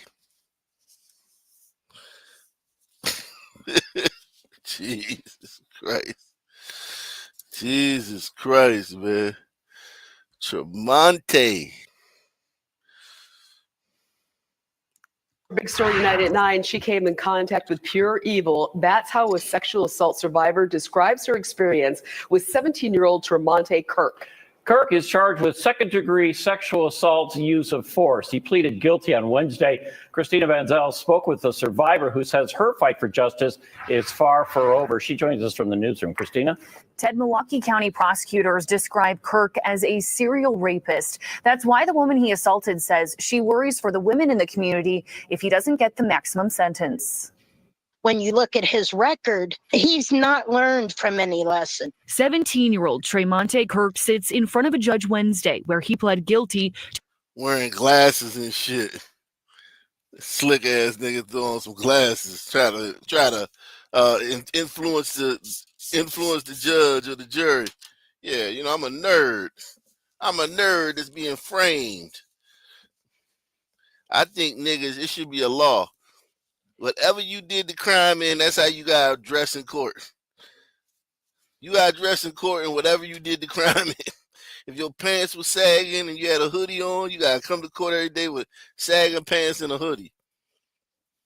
Don't be trying to come in there with a suit and glasses, try to act like you somebody different than who did the crime. Nah, you did that shit, nigga. 2 counts of second-degree sexual assault and 1 count of aggravated battery. He did it. He knows he did it. 54-year-old Charlotte Nozar calls herself a survivor. Prosecutors say Kirk raped her in the elevator of her apartment in December. Nozar suspected she wasn't the only one. See, I told y'all from jump that there were more out there. Wednesday, she learned she was right. Another victim sat in court. A couple weeks ago, I was notified by Milwaukee police that there was a DNA hit related to a report made in October of last year. That incident involves a victim. Fox 6 first talked with Nozar in May when she was in court for Kirk's preliminary hearing. I had to let go of the hate and the anger. Nozar says she's grateful to be spared a trial, but her fight isn't over. I'm planning on going in there with both barrels blazing and advocating for the maximum sentence on all charges to run consecutively. It's the 4th time Kirk is charged with sexual assault. Prosecutors say he was on the streets. And he was on the streets, man. Hit the like button, support the channel, take the $5 to $10 to $20 challenge. Listen, man. Crime is how can crime be down when this nigga's on the streets? Or was on the streets? How could crime be down when, and we know there's other ones like him on the streets? Crime can't be down until the laws change. It's impossible for crime to be down until the laws change. Press 1. How can crime ever be down until you change the laws? You reverse 2020. Until you completely reverse everything that the Democrats did in 2020, how could crime possibly be down?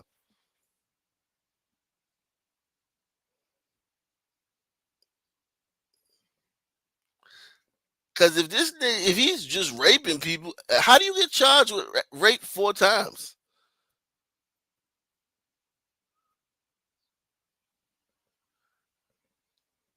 I mean, you were charged once, they let you go. You were charged the second time, they let you go.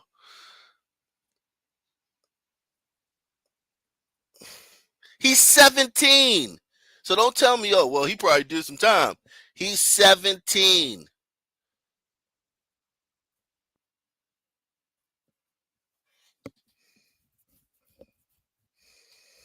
That incident involves a victim. Fox 6 first talked with Nozar in May when she was in court for Kirk's preliminary hearing. I had to let go of the hate and the anger. Nozar says she's grateful to be spared a trial, but her fight isn't over. I'm planning on going in there with both barrels blazing and advocating for the maximum sentence on all charges to run consecutively. It's the 4th time Kirk is charged with sexual assault. Prosecutors say he was on GPS monitoring when he assaulted Nozar. Court records. So he was on GPS monitoring for another assault when he assaulted her. And he's a big dude. Look at them feet. He at least 6'1", 6'2", something like that.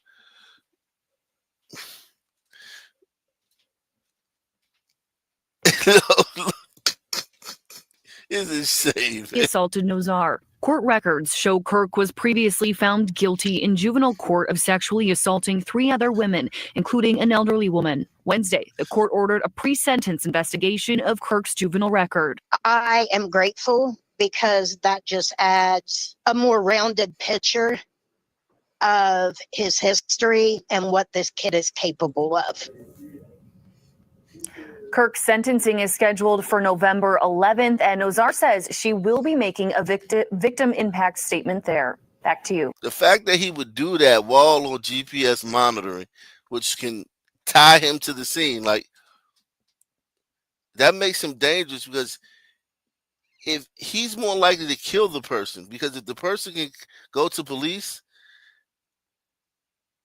all they have to do is check his ankle monitor and say, okay, you on the scene.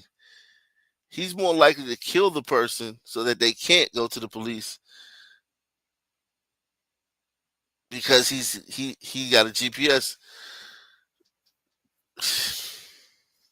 Christina, I should point out for our viewers, it's very unusual for our newsroom or any newsroom to identify victims of sexual assault, but she wanted to go on the record. She wanted to show her face and her name to say. That's a very brave woman, man. This woman right here, she's a very brave woman, because she put him on blast. Because when you got a face to it, and I'm not knocking anybody who doesn't want to put their face on it, because it's very embarrassing and it's very personal. I'm not knocking anybody who doesn't want to put their face on it. You know what I'm saying? Shit. But what this do, it lets you know, like, damn, this nigga raped 55-year-old woman like that. It give you more. It lets you know it was a person there, like it was a real person there in your mind, your psyche. Kirk's sentencing is scheduled for November 11th, and Nozar says she will be making a victim impact statement there. Back to you. Christina, I should point out for our viewers, it's very unusual for our newsroom or any newsroom to identify victims of sexual assault, but she wanted to go on the record. She wanted to show her face and her name to say, this is not going to beat me. She did, and that's why we spoke to her back in May, and even Wednesday in court, you heard the a Milwaukee County massage therapist charged with sexually assaulting clients. And it's not the first time he's been accused and Milwaukee County, Milwaukee is off the chain, yo. Between the driving, they hit and run, like the niggas up there are just insane on the road. Hit and runs like crazy. Man, listen. Hit and runs. Dog.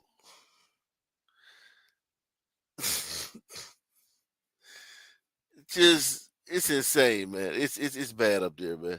Convicted before. Stephanie Quirk joining us in the studio with what she's been able to uncover. Yeah, prosecutors charged DeAndre Lewis back in July of this year, and they say he was taking clients at Infinity Massage and Bodywork despite his license being suspended a year prior. So how was he practicing? Well, turns out he was involved in the ownership. It was back in August of 2023 when investigators say a man came forward to report what he called a, quote, violating experience at Infinity Massage and Body. A man? A man came forward to report what he called a, quote, violating experience at Infinity Massage and Body Works in Wauwatosa. A service that's supposed to make people feel relaxed, but did anything but that. Prosecutors say 2 years ago, DeAndre Lewis, a massage therapist, sexually assaulted that man. He was...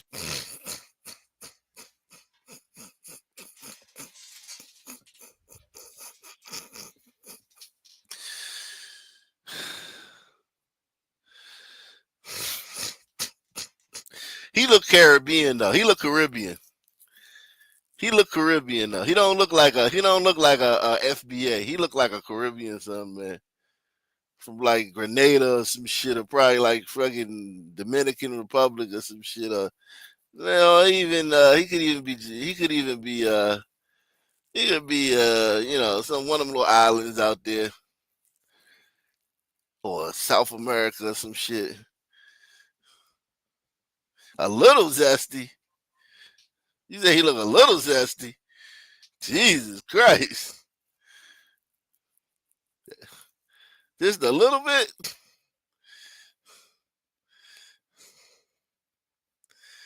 Yo, if I was getting a massage, man, dude, man, and listen, man, I remember my wife got us some massages, and we went on our honeymoon, and then she got me a massage. Well, it was women though. It was women. I don't want no massage unless I'm like an athlete or something, and like the athletic trainer for the team is a man. Still, I would just be like, I'd be like,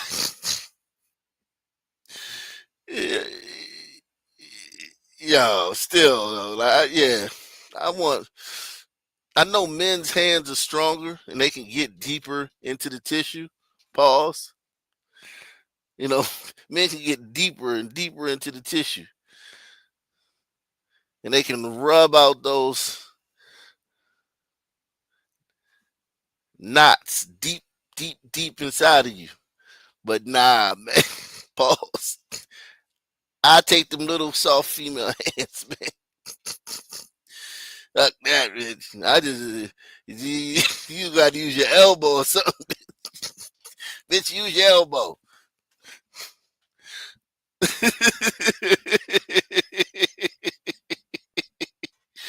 Fuck that. Yeah, bitch, jump off the top rope and just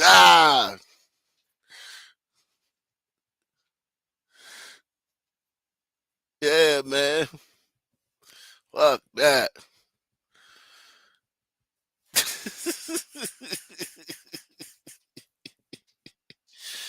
Yeah, man. Salute, man. All the links in the description box, man. All the links in the description box. Yeah, man. I'm telling you, man. Whew. Yeah, stand on my back. Fuck that. Stand on it. Man, that nigga zesty, boy. Nigga got contacts and everything. Prosecutors say 2 years ago, DeAndre Lewis, a massage therapist, sexually assaulted that man. He was charged with 4th-degree sexual assault and then convicted on a knockdown misdemeanor charge a year later. His license was also suspended. In September of last year, he went before the licensing committee. Holy moly. Holy moly. Whoever said a little zesty, man. Whoever said a little zesty, I'm looking at you suspect now, man. I'm looking at you sideways, man. Take the $10, the $5, the $20 challenge. Support the channel, man. Salute, man. Yo, you yo, a little zesty. Just a little bit.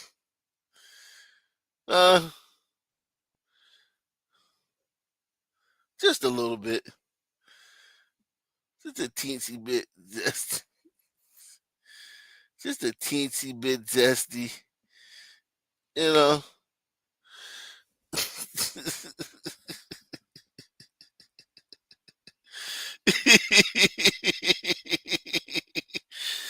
Oh my God, man. Yo, you see, only way I can say maybe dude was lying on his back with his head through the hole. You know they got the hole in the it's a hole on the little bed, on the little where you stick your head in there. You gotta raise up. When you hear the dude coming in the room, you gotta raise up and look back. So you can see who coming in the room, man. Dude probably just was like, all right, you know, he probably was in his zone, had his head in the little hole, and ain't look back. Dude, he ain't look back to see who was coming in the room. Because if you'd have looked back, you'd be like, oh shit, what the fuck? You're like, what the fuck is this? Oh goddamn, 3 snaps in a circle. What's them? Remember Living Color? 3 snaps in a circle. Hated it.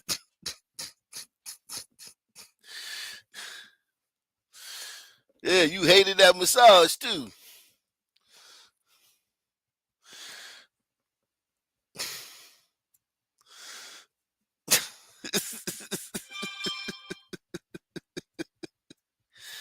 I'd have been like, I'd have heard that door creak. Once that door would have creaked, I'd have been like, oh, damn, man. Shit. Hey, God damn, look at the time. Yo, man, why you late, man? I got stuff to do, man. You late. I thought you was gonna be here earlier, man. I got stuff to do, man. I'm rescheduled, man. I'm out of here, man. You late, man.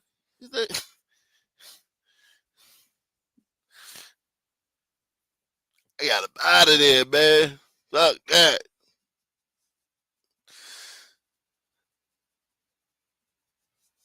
That nigga fruity, boy. Yeah, man. Always look. Always look. When you hear that door creak at the massage, when you at the massage parlor, you hear that door creak. Always look back, man. Always look back, man. You sitting there ass naked, man, with a towel over your ass. You better how you laying down naked on your stomach with a towel over your ass, and somebody walk in the room and you ain't gonna look back at least to see who it is.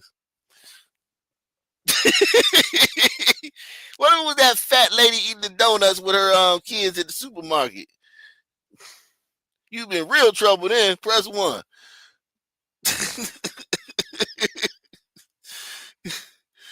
Shit. You've been a whole lot of trouble there.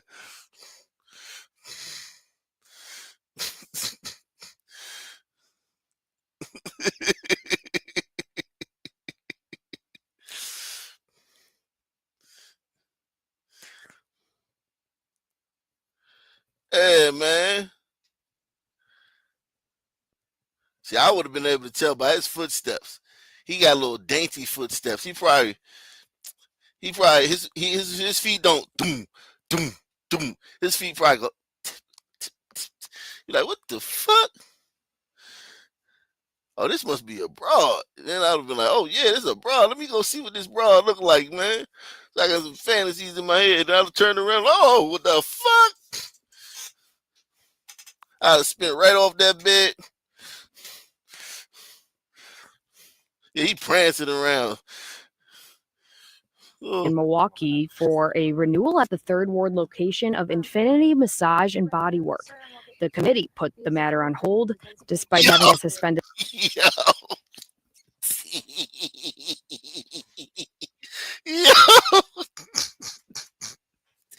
Yo. That is even raise his hand zesty, man. He got zesty hand raised, man. How your hand raised zesty, man?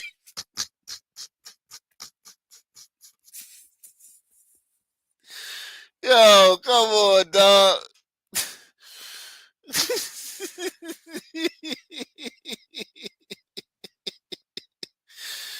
Yo.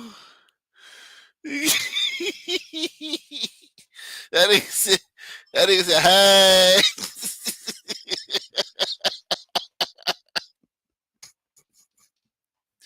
Yo. And body work. The committee put the matter on hold. Despite having a suspended license, investigators say he didn't stop taking clients or taking advantage of them. Fast forward to July 2025, prosecutors charged Lewis for sexually assaulting clients while working as a massage therapist at the same business.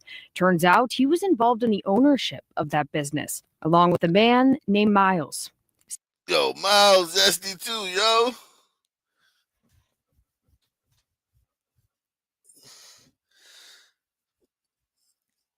Yo, you got two zesty dudes owning a massage parlor, man.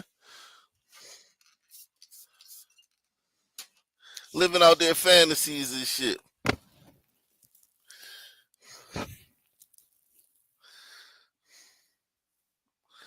What the fuck?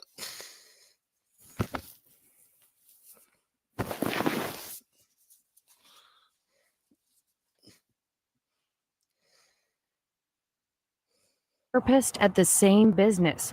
Turns out he was involved in the ownership of that business, along with a man named Miles. State records show the business transferred back and forth between the two men between 2023 and 2025.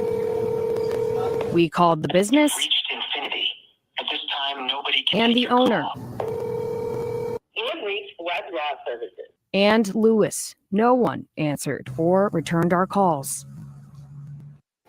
We also did reach out to Lewis's attorney, but did not hear back. Investigators say Lewis was the subject of 5 other criminal investigations related. Jeez. Ain't nobody whack him out yet, man. Ah, man. Somebody would have killed somebody. He must have been in a good neighborhood. These are white people. Press 1. He was doing this to white people. He was doing this to white guys. We also did reach out to Lewis's attorney, but did not hear back. Investigators say Lewis was the subject of 5 other criminal investigations related to sexual assault involving clients starting back in 2018. He's due back in court for a pretrial hearing this December. Ted? Stephanie Quirk reporting. Thank you. Shit. That nigga wouldn't have made it in the Sun community doing that many times. Without at least getting beat up or something.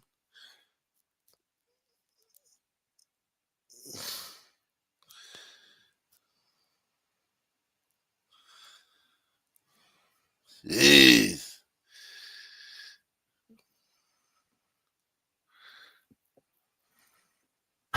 And our big story tonight at 9, the Milwaukee teen missing for more than a month, found shot to death, and the accused killer, her boyfriend. He made his first appearance in court today. Fox 6's Bria Jones is here with the key evidence detectives say points to him. Bria?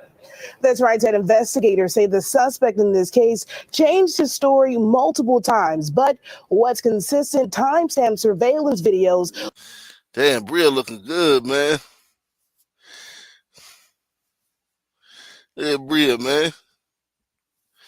She looked like she dropped about a couple ounces, man. Bria done lost a couple ounces. Press 1, man. She done lost a couple ounces, man.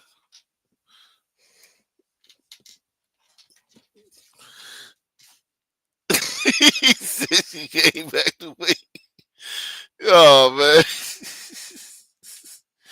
No, I thought getting her out of Memphis, man, was going, because the food too good. Memphis got that barbecue. They got that soul food down there. I thought getting her away from Memphis would help her out with that. You know what I'm saying? I thought if we got her out of Memphis, now she in Milwaukee. You know what I'm saying? I guess them Polish sausages are real good up in Milwaukee, man.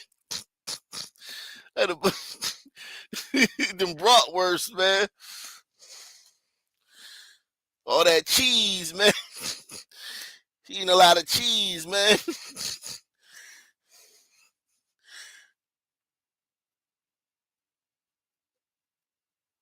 Damn. Yeah. Take the $10 challenge, the $20 challenge, the $30 challenge, the $40 challenge. Support the channel.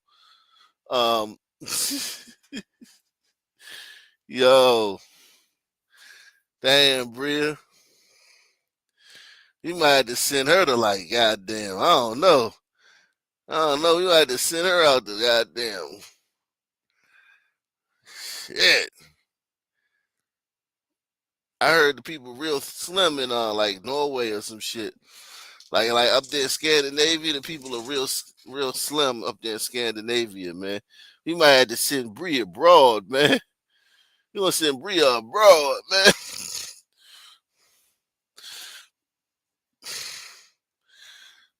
Send her to Africa. Send her to a remote village and shit in Africa. Yeah, Brees. We're gonna send you to we're gonna send you on what they call that shit? Send you on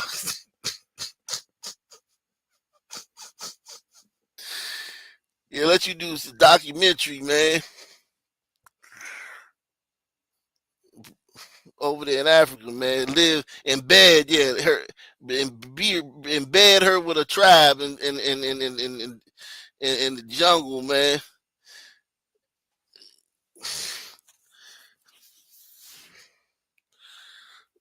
Embed Bria with a tribe. Let her live in a tribe in a goddamn. Let her live with some Inuits, man. Let her live. Send her ass to goddamn the Yukon and shit with some Inuits. All she eat is fish all day, man. Just fish and water all day.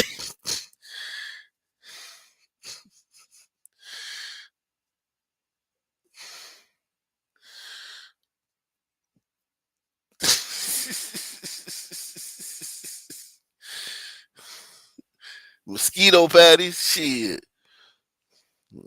Send Bria over there, man. Shit, that'll cure this. That'll cure the mosquito problem. That's a good idea, man.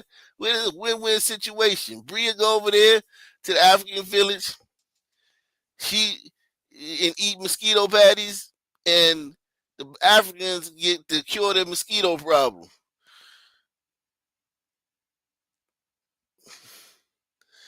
You know what I mean? The mosquito population going down, Jack. The mosquito population is going to go down immediately.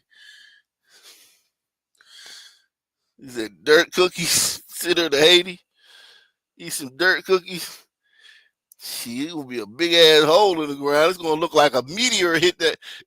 It's gonna look like a meteor hit over there, man. If you send her to Haiti to eat some dirt cookies, scientists are gonna be like, we found a hole that killed the dinosaurs.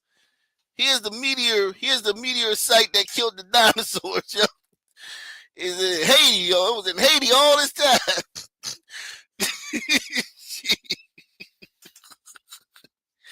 Yo, damn, Bria.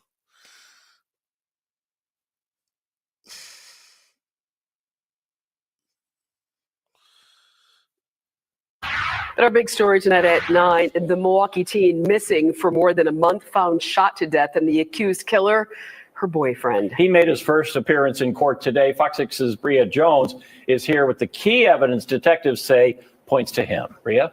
That's right, Ted. Investigators say the suspect in this case changed his story multiple times, but what's consistent, timestamp surveillance videos pulled from a county bus passing by at the time of the shooting.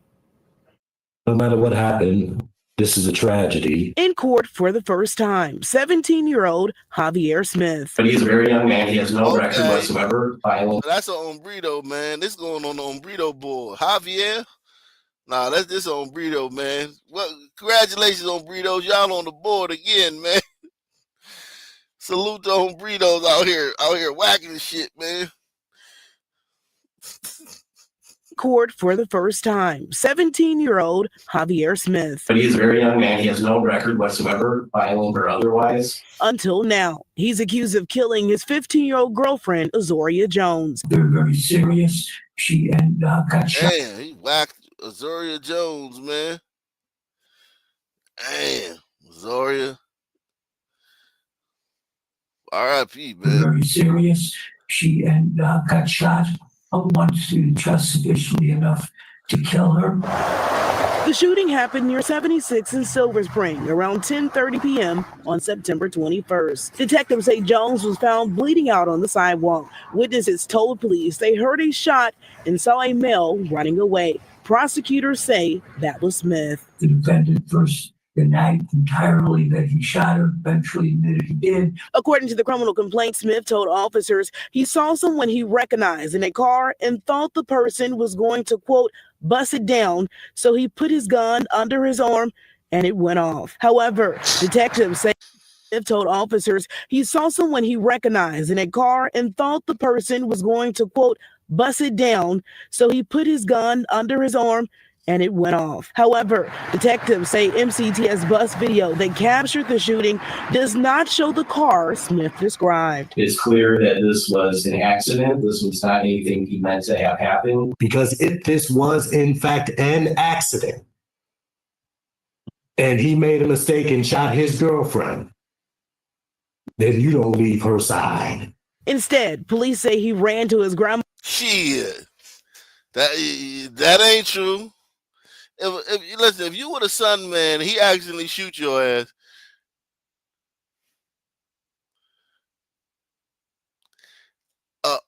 A top-notch son, man. I'm talking about like salt of the earth, street son, man.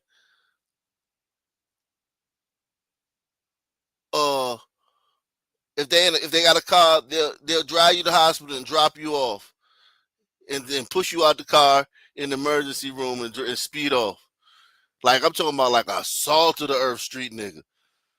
They'll drive you down to the hospital, push you out the car right at the emergency room, and then speed off. And he don't look like no salt of the earth son, man. Plus, I don't know if he had a car. And that's if you did it by accident. But we know he didn't. And he made a mistake and shot his girlfriend, then you don't leave her side. Instead, police say he ran to his grandmother's house and told her someone else had shot Jones. He was arrested 2 days later at his aunt's house. I know people are going to say, he's young, he panicked, he didn't know what to do. That's what you got to live with, though, after you make those decisions. Detectives say Smith also admitted to getting rid of the gun, but gave different stories about where he put it. Smith is charged with first-degree reckless homicide and possession of a dangerous weapon under 18. His bond has been set at $100,000 cash. Damn, that's it?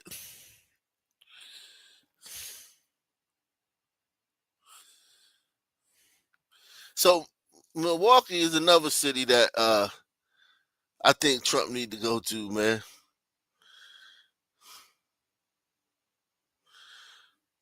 Impacted by senseless gun violence in the city. Cleveland is the city where we come from. So ride. Shout out to my man Nate Ways in the building. Nate Ways, aka Ricky Henderson, in the ball rolling. He's that like button, folks. Yeah, man. All you, no matter what race you are, hit the like button, man.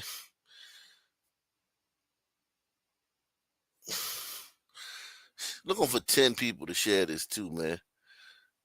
East 99 is where you find me, clocking that G thing, man. In the city where I come from. So ride. So ride.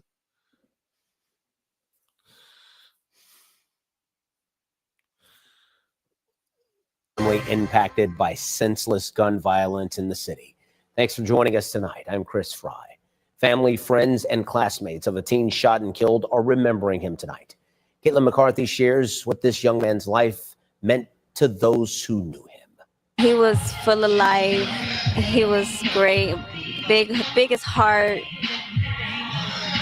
He was one of a kind. Anais was, he told you he loves you. He loves you. He got you.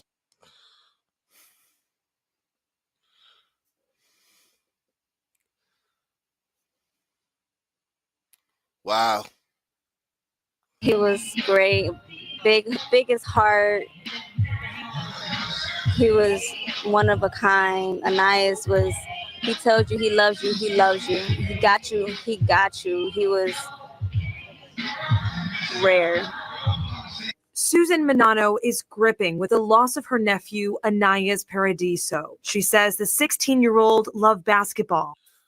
Son Brito, man. Goddamn Son Brito. Rapping and hanging out with his friends. Parma. Whatin? Hold on. He like whatin? What did he like?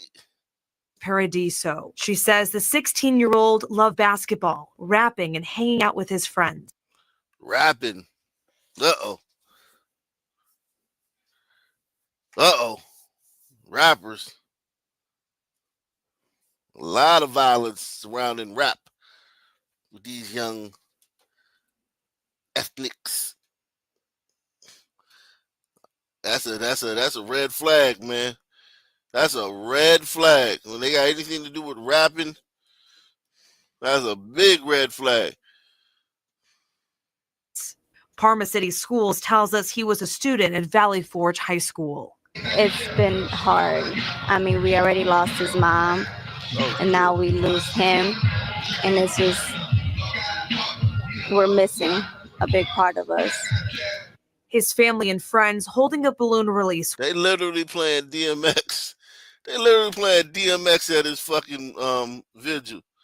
They're playing fucking DMX at his vigil. We're missing a big part of us. His family and friends holding a balloon release where he lost his life early Sunday morning. Cleveland police responded near West 130th and Lorraine just after midnight for reportedly a group fighting and arguing. Anais was hit by gunfire that erupted. Investigators say they later learned this unfolded during a party at a short-term rental. Manano holds Anais's memory. Airbnb. You got rappers. You got Airbnb. Oh shit. That's a lot of factors, man. Very close to her heart. I was just blessed to have him, watch him grow. That's all I can keep with me is the memories and times I shared with him. His loved ones now hope to find justice for him. We need to find the person who did it because this isn't right. He should be here. We shouldn't be doing this. He should be going to school tomorrow, be ready, prom, wedding, kids. And it's not going to happen anymore. Cleveland police tell us they have arrested an 18-year-old man on a pending charge of obstruction. The shooting remains under investigation. Reporting in Cleveland, Caitlin McCarthy, 19 News. Caitlin McCarthy.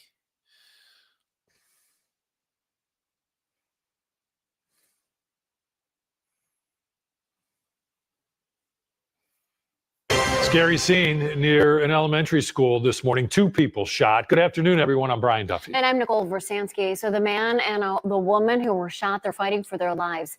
19 News, you're first on the scene. Now, first at 4, Harry Boomer now with the very latest on this investigation. Harry. Well, guys, when police got a call, a 911 call about a shooting here at this house, about shots being fired here on Washington Street, they got here a few minutes later. They saw the glass in the front door was broken, and when they went inside, they found 2 gunshot victims inside. A person living near this house on Washington Street and Cowles Avenue in Bedford told me off camera that he heard 4 shots. Bedford police tells 19 News 2 people were shot by someone they knew, but officers wouldn't say how they knew each other.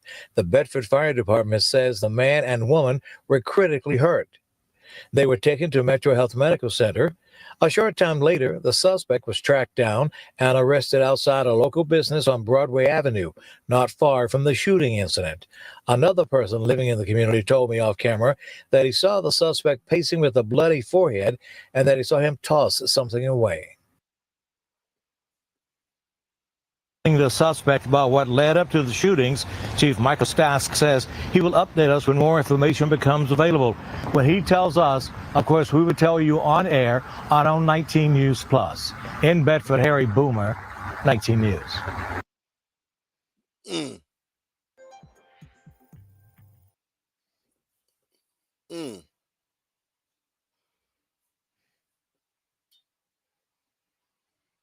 Wow.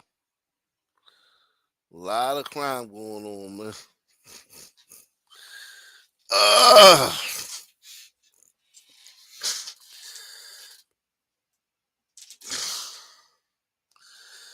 Let's see.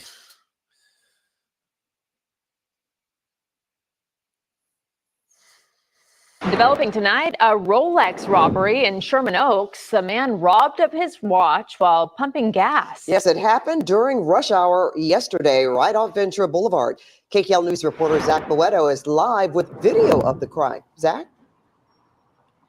Pat Rudabay, good evening. LAPD still searching for these three suspects who were seen pulling into this Sherman Oaks gas station here on Van Nuys and Ventura Boulevard, grabbing the victim while he was pumping gas, stealing his watch, and taking off. Three guys attacking one gentleman, and looks like they're stealing his watch. New security video shows three suspects jumping out of a black car and tackling a man to the ground as he pumps gas in Sherman Oaks. The suspects wrestling for the man's Rolex, then snatching the watch and speeding off. That's really messed up that happened and stuff. People work hard for their stuff. It's unbelievable.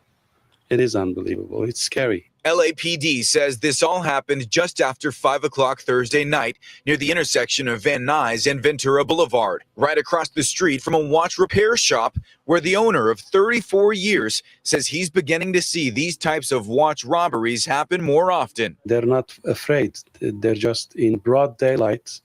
Some guys are either desperate or out of control. Just a few doors down, workers at a Sherman Oaks gelato shop say they've also been the target of thieves, recently stealing product and a tip jar. He literally just, opened the freezer, took a pint, and then said a couple words to me and walked out. LAPD says Thursday's thieves got away with the watch in a black Audi A6 or S6. The watch store owner says the value of the Rolex reported stolen can be between $5,000 and $25,000 or more.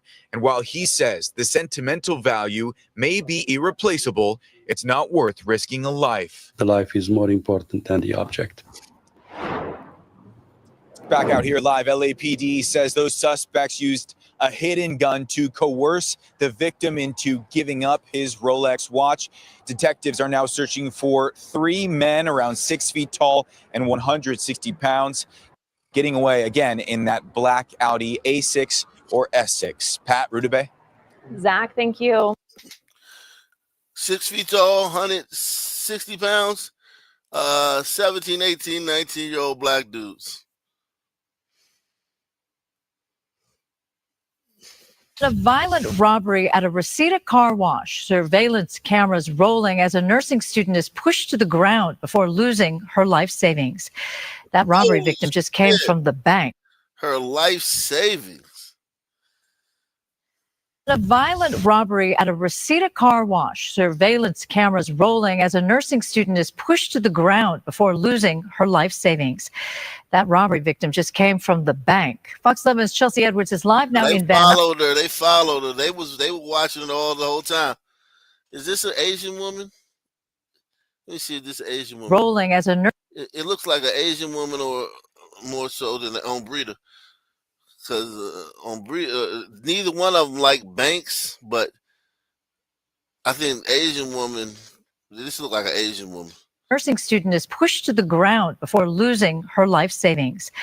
That robbery victim just came from the bank. Fox 11's Chelsea Edwards is live now in Van Nuys with the exclusive story for us. Chelsea.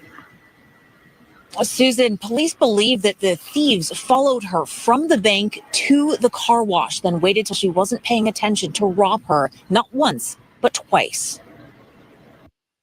A brazen robbery caught on camera. Watch as this white Jeep pulls up next to a woman cleaning her car at a Reseda car wash. While she vacuums, someone sneaks in and grabs her purse.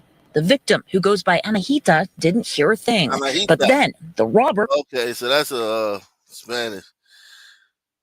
comes back. Holy shit. Yo. Situational awareness on zero. Jeep pulls up next to a woman cleaning her car at a Reseda car wash. While she vacuums, someone sneaks in and grabs her purse. The victim, who goes by Anahita, didn't hear a thing. But then the robber comes back. The first attempt he did, he grabbed my purse, and then he did not find the money. And when I just finished vacuuming, I put the vacuum back to the station. He jumped into the car and then opened the glove compartment and then took my wallet with my all credit card and then the cash money that I got from the bank. And I started screaming. I told you she was Asian, so she might be Filipino. I told you she was Asian. Damn, I'm good. Press 1. Damn, I'm good. Off a goddamn grainy ass. She must be Filipino. That's why she got that Spanish name. Took my wallet with my all credit card and then the cash money that I got from the bank. And I started screaming and then I hang into the door. The guy took the money and then he pushed me to the ground and then they drove away. Yeah, I got some bruises on my rib side and then scratches on my knee because he pushed me so hard. Anahita had just taken $4,000 in cash out from a nearby bank, money the second-year nursing school student had saved to help bring her parents to the U.S. from Iran. It was very important for me because it was I was wrong. She's from Iran. She's from Iran. That's not Asia. That's the Middle East. I was wrong. I knew she wasn't on breeder though. I knew she wasn't on breeder. But so yeah, actually those brothers did us a solid, man. You don't need your parents here, man. What you mean bring your parents here? That's the damn problem with these immigrants, man. They come over here and then they bring the whole goddamn clan over with them. No, man. Leave your parents in Iran. Leave your parents in Iran. He said the Middle East is Asia. yeah. Europe, they call that Asia, yeah. We call over here we call Asia Chinese people. Orientals, man. You call Orientals, man. That I had. Anahita studies full-time. She works full-time as a caregiver. And now her dream of reuniting her family is on hold. Person like me works so hard for money, going to school, going to work. And then when you're doing this, you're not just ruining the... Yeah, but baby, if you got that much money, you should have took that shit to the crib and then came back out. And fucking came back out and washed your fucking car. Press 1. She should have took that shit to the crib, dropped it off, and came back out. Now they probably would have. Now they probably would have ran up on her once she got out of her car anyway in her house. They probably ran up on her and just fucking jacked her there. But maybe they wouldn't have if it was other people outside. I don't know. They didn't care that people was outside here. But anyway, man, yeah, she was fucked. She was fucked. It wasn't nothing that could be done unless she got a police escort home. Maybe the National Guard was in her town. Maybe she had the National Guard in her city.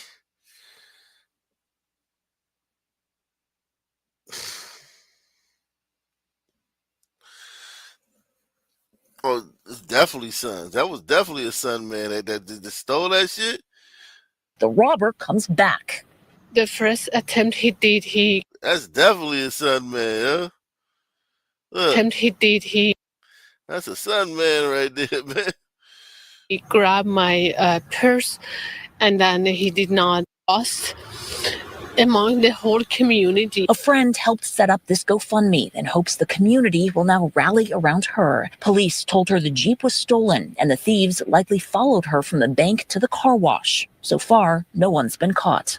Don't belong to be in the society. They belong to be in the jail. That's right. You tell him, man. I need to I need to use that as a drop, man. Far, no one's been caught. Don't belong to be in the society. They belong to be in the jail. It's been caught. Don't belong to be in the society. They belong to be in the jail. And we do have a link to that GoFundMe on our website, foxla.com. Anahita says any little bit. Yeah, any little bit that you can donate to the channel will help a great deal. Any little bit that you can support this show, this live stream, the only show bringing you the crime that's going on. Okay, the only show that's showing you the crime's not down, literally showing you. The only show, the only one that's in YouTube. I mean, YouTube, and also hit the like button, man. Our algorithm is fucked up over here. I used to get 300, 400 a show. They got me down to what, 90? They not letting me get nothing no more. They breaking me down. At nighttime, they get a little bit more, but still, even at nighttime, they got us to 160. So yeah, maybe 160 or something. Be a stretch to get 200 at night. They breaking the nigga, man. Salute to everybody though. Make sure you hit the like button. Make sure you support the channel. Make sure you crime news, man. Only channel bring you the crime news, man. Crime is not down. Crime is not down. It's not down. It would help so much and would be so greatly appreciated. Now, police say they are investigating. Nobody has been caught yet, but anyone with information who might help bring those thieves to justice should come forward. Reporting live from Van Nuys, I'm Chelsea Edwards, Fox 11 News. Susan? Chelsea, she was clearly focused on the car. Did she even see one or both of the suspects? Not the first time. So he goes in the first time. She didn't notice that had happened. Mm-hmm. But if you look in the video, you can see she looks through the car the second time and sees him, runs around, and then tries to stop him. She said she got a clear look at the suspect. She's given that description to police. And then they took off in that car, which, again, police believe was stolen. So, it really just... Yeah, wild thing that happened, and certainly seemed targeted. The way that they did it, the way they parked up next to her, the way they knew that she had a vast amount of cash in the car and went back to get it. It certainly seems like they knew what they were doing. Right, but she was targeted. All right, Chelsea, thank you.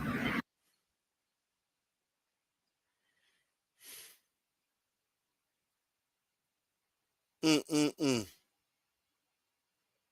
Mm-mm-mm.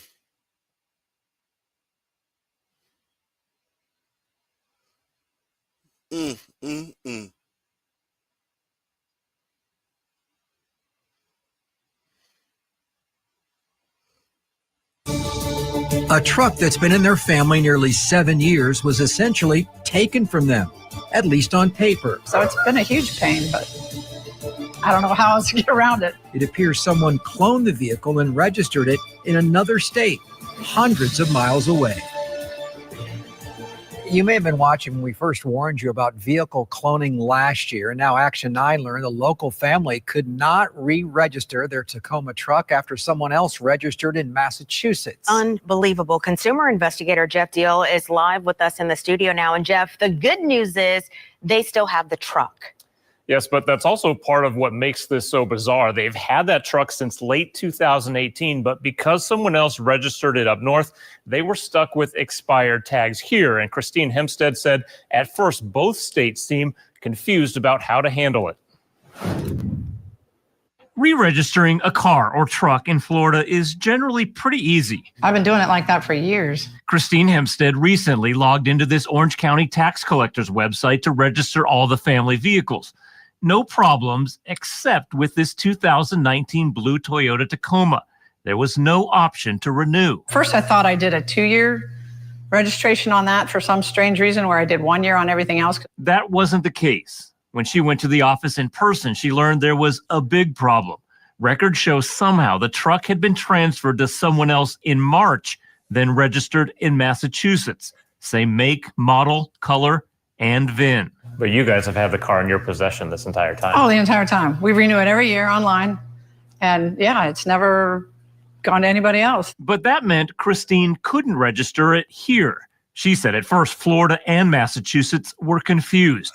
But now it appears it was likely a cloned vehicle, something traffic anchor Alexa Lorenzo first reported on last year. Look at it as identity theft, but you're stealing the identity of another vehicle. Basically, criminals will steal a car, get a VIN from a legally registered similar vehicle, alter the VIN on the stolen car, essentially creating a clone. Then they either sell it or use it for other illegal activity. They go through several steps to make this look real. Yeah, it's a business, organized crime. After I contacted the Massachusetts Registry of Motor Vehicles, it said it reached out to Florida officials about the issue. A few days later, when Christine reached out, Massachusetts let her know the registration up there had been revoked, so she was finally able to register it here. Neither Massachusetts nor Florida has confirmed how it happened or said if anyone has been arrested. But Christine is thankful the time-consuming and frustrating process that lasted more than a month is finally over. When you call Massachusetts, like the first time I was on hold with them for an hour before I finally got through, then that guy says, oh, I'm in the wrong department. And people who buy cloned cars are also victims. They have the car confiscated and typically lose all of the money they paid for that car. To protect yourself, check the VIN plate for tampering and get a copy of the vehicle history report. We'll put some more information in the Action 9 section of our website. Guys, back to you. All right, Joe. That's crazy. Car cloning. Jesus Christ. That was the first time I'd ever heard of that. I had never heard of it. Press 1 if you ever heard of car cloning before. I have never heard of that. Never. I'd never heard of that. Denver's Cherry Creek North neighborhood is known for shopping and high-end dining. Tonight, police are actively looking for a man who is seemingly targeting that luxury lifestyle, taking part in a series of armed Rolex robberies. Your investigator, Brian Moss, has been looking into those cases. He joins us live tonight from Cherry Creek North. And Brian, who exactly are these robbers targeting? Kelly, we've learned that the victims in these attempted armed robberies were residents of this Cherry Creek North neighborhood, and they were prominent citizens in this area. We've also learned that one suspect in these cases has now been deported, with Homeland Security saying that he was a member of Tren de Aragua, TDA, a Venezuelan street gang. The second suspect is still on the run. With upscale shopping, art galleries, high-end boutiques, and fine dining, and surrounded by multi-million-dollar homes, Cherry Creek North is considered one of Denver's safest neighborhoods. I was sure that somebody would have walked by and said, hey, what's going on, on the window like this, and I'm sitting in there. But on one particular day, it sure didn't feel like it to 85-year-old Larry Dietrich. And then I looked up, and he's got the gun pointed at my head, and he was very forceful. Watch. I said, you son of a you're not going to get this watch from me today. Didn't you understand me? I said, Turns out what happened to Larry was not an isolated incident. According to this Denver police document, there have been 3 robberies in Cherry Creek North within the last 12 months in broad daylight, where the unknown suspect attempted to rob the victim for their Rolex watch. Dietrich had just finished coffee with friends here when he got in his car to leave. There's always a spot in the parking lot. He says a feeling of rage came over him that someone would rob him at gunpoint in his community during daylight hours in a heavily trafficked area. Finally, it sort of became a standoff that I think he realized in order to get my watch, even if I was wearing one, he was going to have to shoot me. It went through my mind that, well, if this is the end, so be it. But I just didn't want to give up the watch under these circumstances. What did your wife say when you told her what you did? She said I was stupid, you know. But this was just another chapter in a life of danger. Larry was a professional race car driver, racing the Pikes Peak Hill Climb in his 70s. Put the gun away. I just stood there, and they were parked. The would-be robber ran away, but 10 days later, it happened again. A prominent Denver lawyer was walking his dog at 3rd and Steel in the heart of Cherry Creek North mid-afternoon, 4 blocks from where Dietrich was held up. The suspect demanded his watch at gunpoint, wrote police, but say investigators, the 71-year-old lawyer refused to give him the watch. The suspect took off running, eastbound on foot. It's been a deeply impactful tool. Denver Police Commander Cliff Barnes says investigators turned to the Flock camera system for help. It's a network of 111 cameras around Denver that can not only read license plates, but track cars by certain characteristics. They say in both of those robberies, Flock cameras around Cherry Creek North showed a 2006 gray Honda Civic with a temp plate was in the area. Flock was an integral piece of that, right? Because we were able to take a look at vehicles matching the description that was provided by the victim at the time. And police tracked the Honda back to its owner in Greeley, Fernando Rodriguez da Silva. Police say da Silva's cell phone was in Cherry Creek North during both of those robberies. And Fernando da Silva, man. Jeez. Investigators say da Silva tried to cover his tracks by turning his phone off right before both robberies. I can't believe this. It's the same guys. The Department of Homeland Security said Fernando da Silva is a criminal Venezuelan illegal alien and a member of the vicious Tren de Aragua gang. The statement went on to say ICE arrested da Silva in January of this year, claiming he admitted to being the getaway driver for numerous TDA Denver area robberies. The agency says in March, da Silva, who they call a dangerous gang member, was deported to El Salvador. You can imagine what the press would have done with a murder under those circumstances. Larry Dietrich's Cherry Creek North neighborhood is pretty quiet these days, although police are still looking for the second suspect.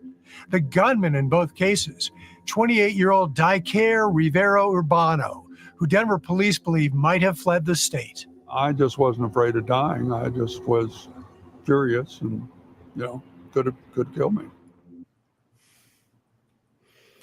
Now, we did ask the Department of Homeland Security for their evidence that Rodriguez da Silva was a member of TDA, Tren de Aragua. They did not respond to that request. Police say if you're confronted by an armed robber like these men were, do not do what these men did. Instead, they say comply with an armed robber and prioritize your safety by cooperating, staying calm, and giving up your property. And if you do recognize Rivero Urbano, the second suspect, police ask you to call Metro Denver Crime Stoppers as they are actively looking for him. Live in Cherry Creek North, I'm Brian Moss, covering Colorado First. Yeah. Wow. Quite the situation there, Brian. Thank you so much. Wow.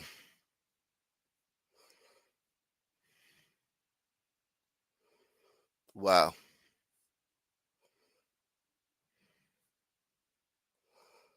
Wow.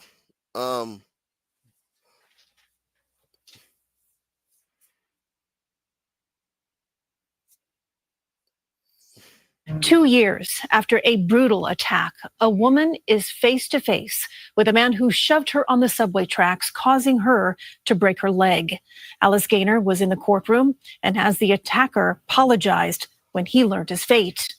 Yanan Shu tearfully told the court, "I am standing here today not because of an accident, but because of a sudden violent act. Back in August 2023, Samuel Junker followed Shu into the subway station near West Broadway." Oh, Gladys on the board again. Unexpected. This was an unexpected one. I wasn't woo. Gliders are on the board.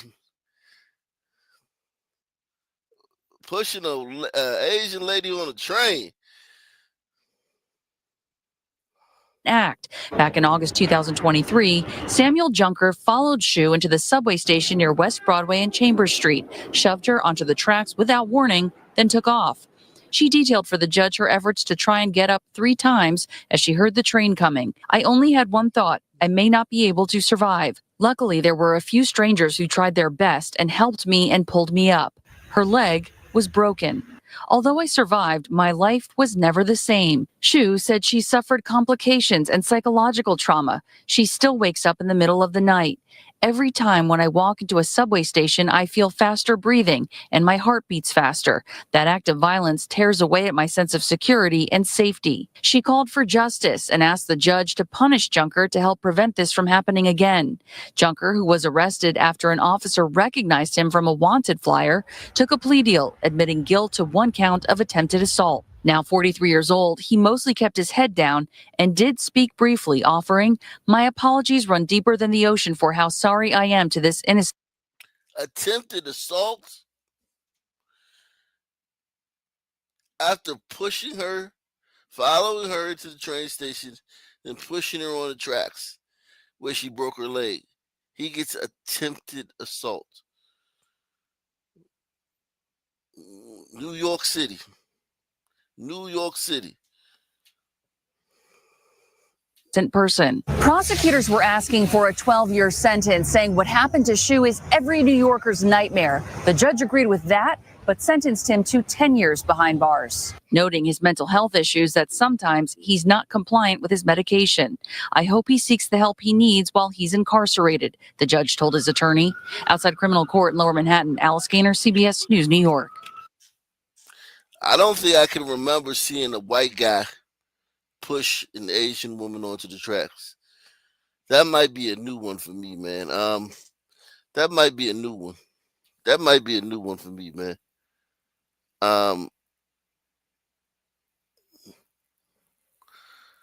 We saw MK Ultra. Every time you gliders do something, it's either meth, Jews, or MK Ultra. Yeah, man. Salute. This was a great show, man. I'm gonna try to come back later on this afternoon, man, and do another show, man. I gotta go pick my kids up from school, man. Salute to all you guys, man. Salute to everybody who shared the video. Salute to everybody who hit the like button. Salute to everybody who took the challenge and supported the channel. I'll be back later on, man. Salute to all you guys, man. Freeze up.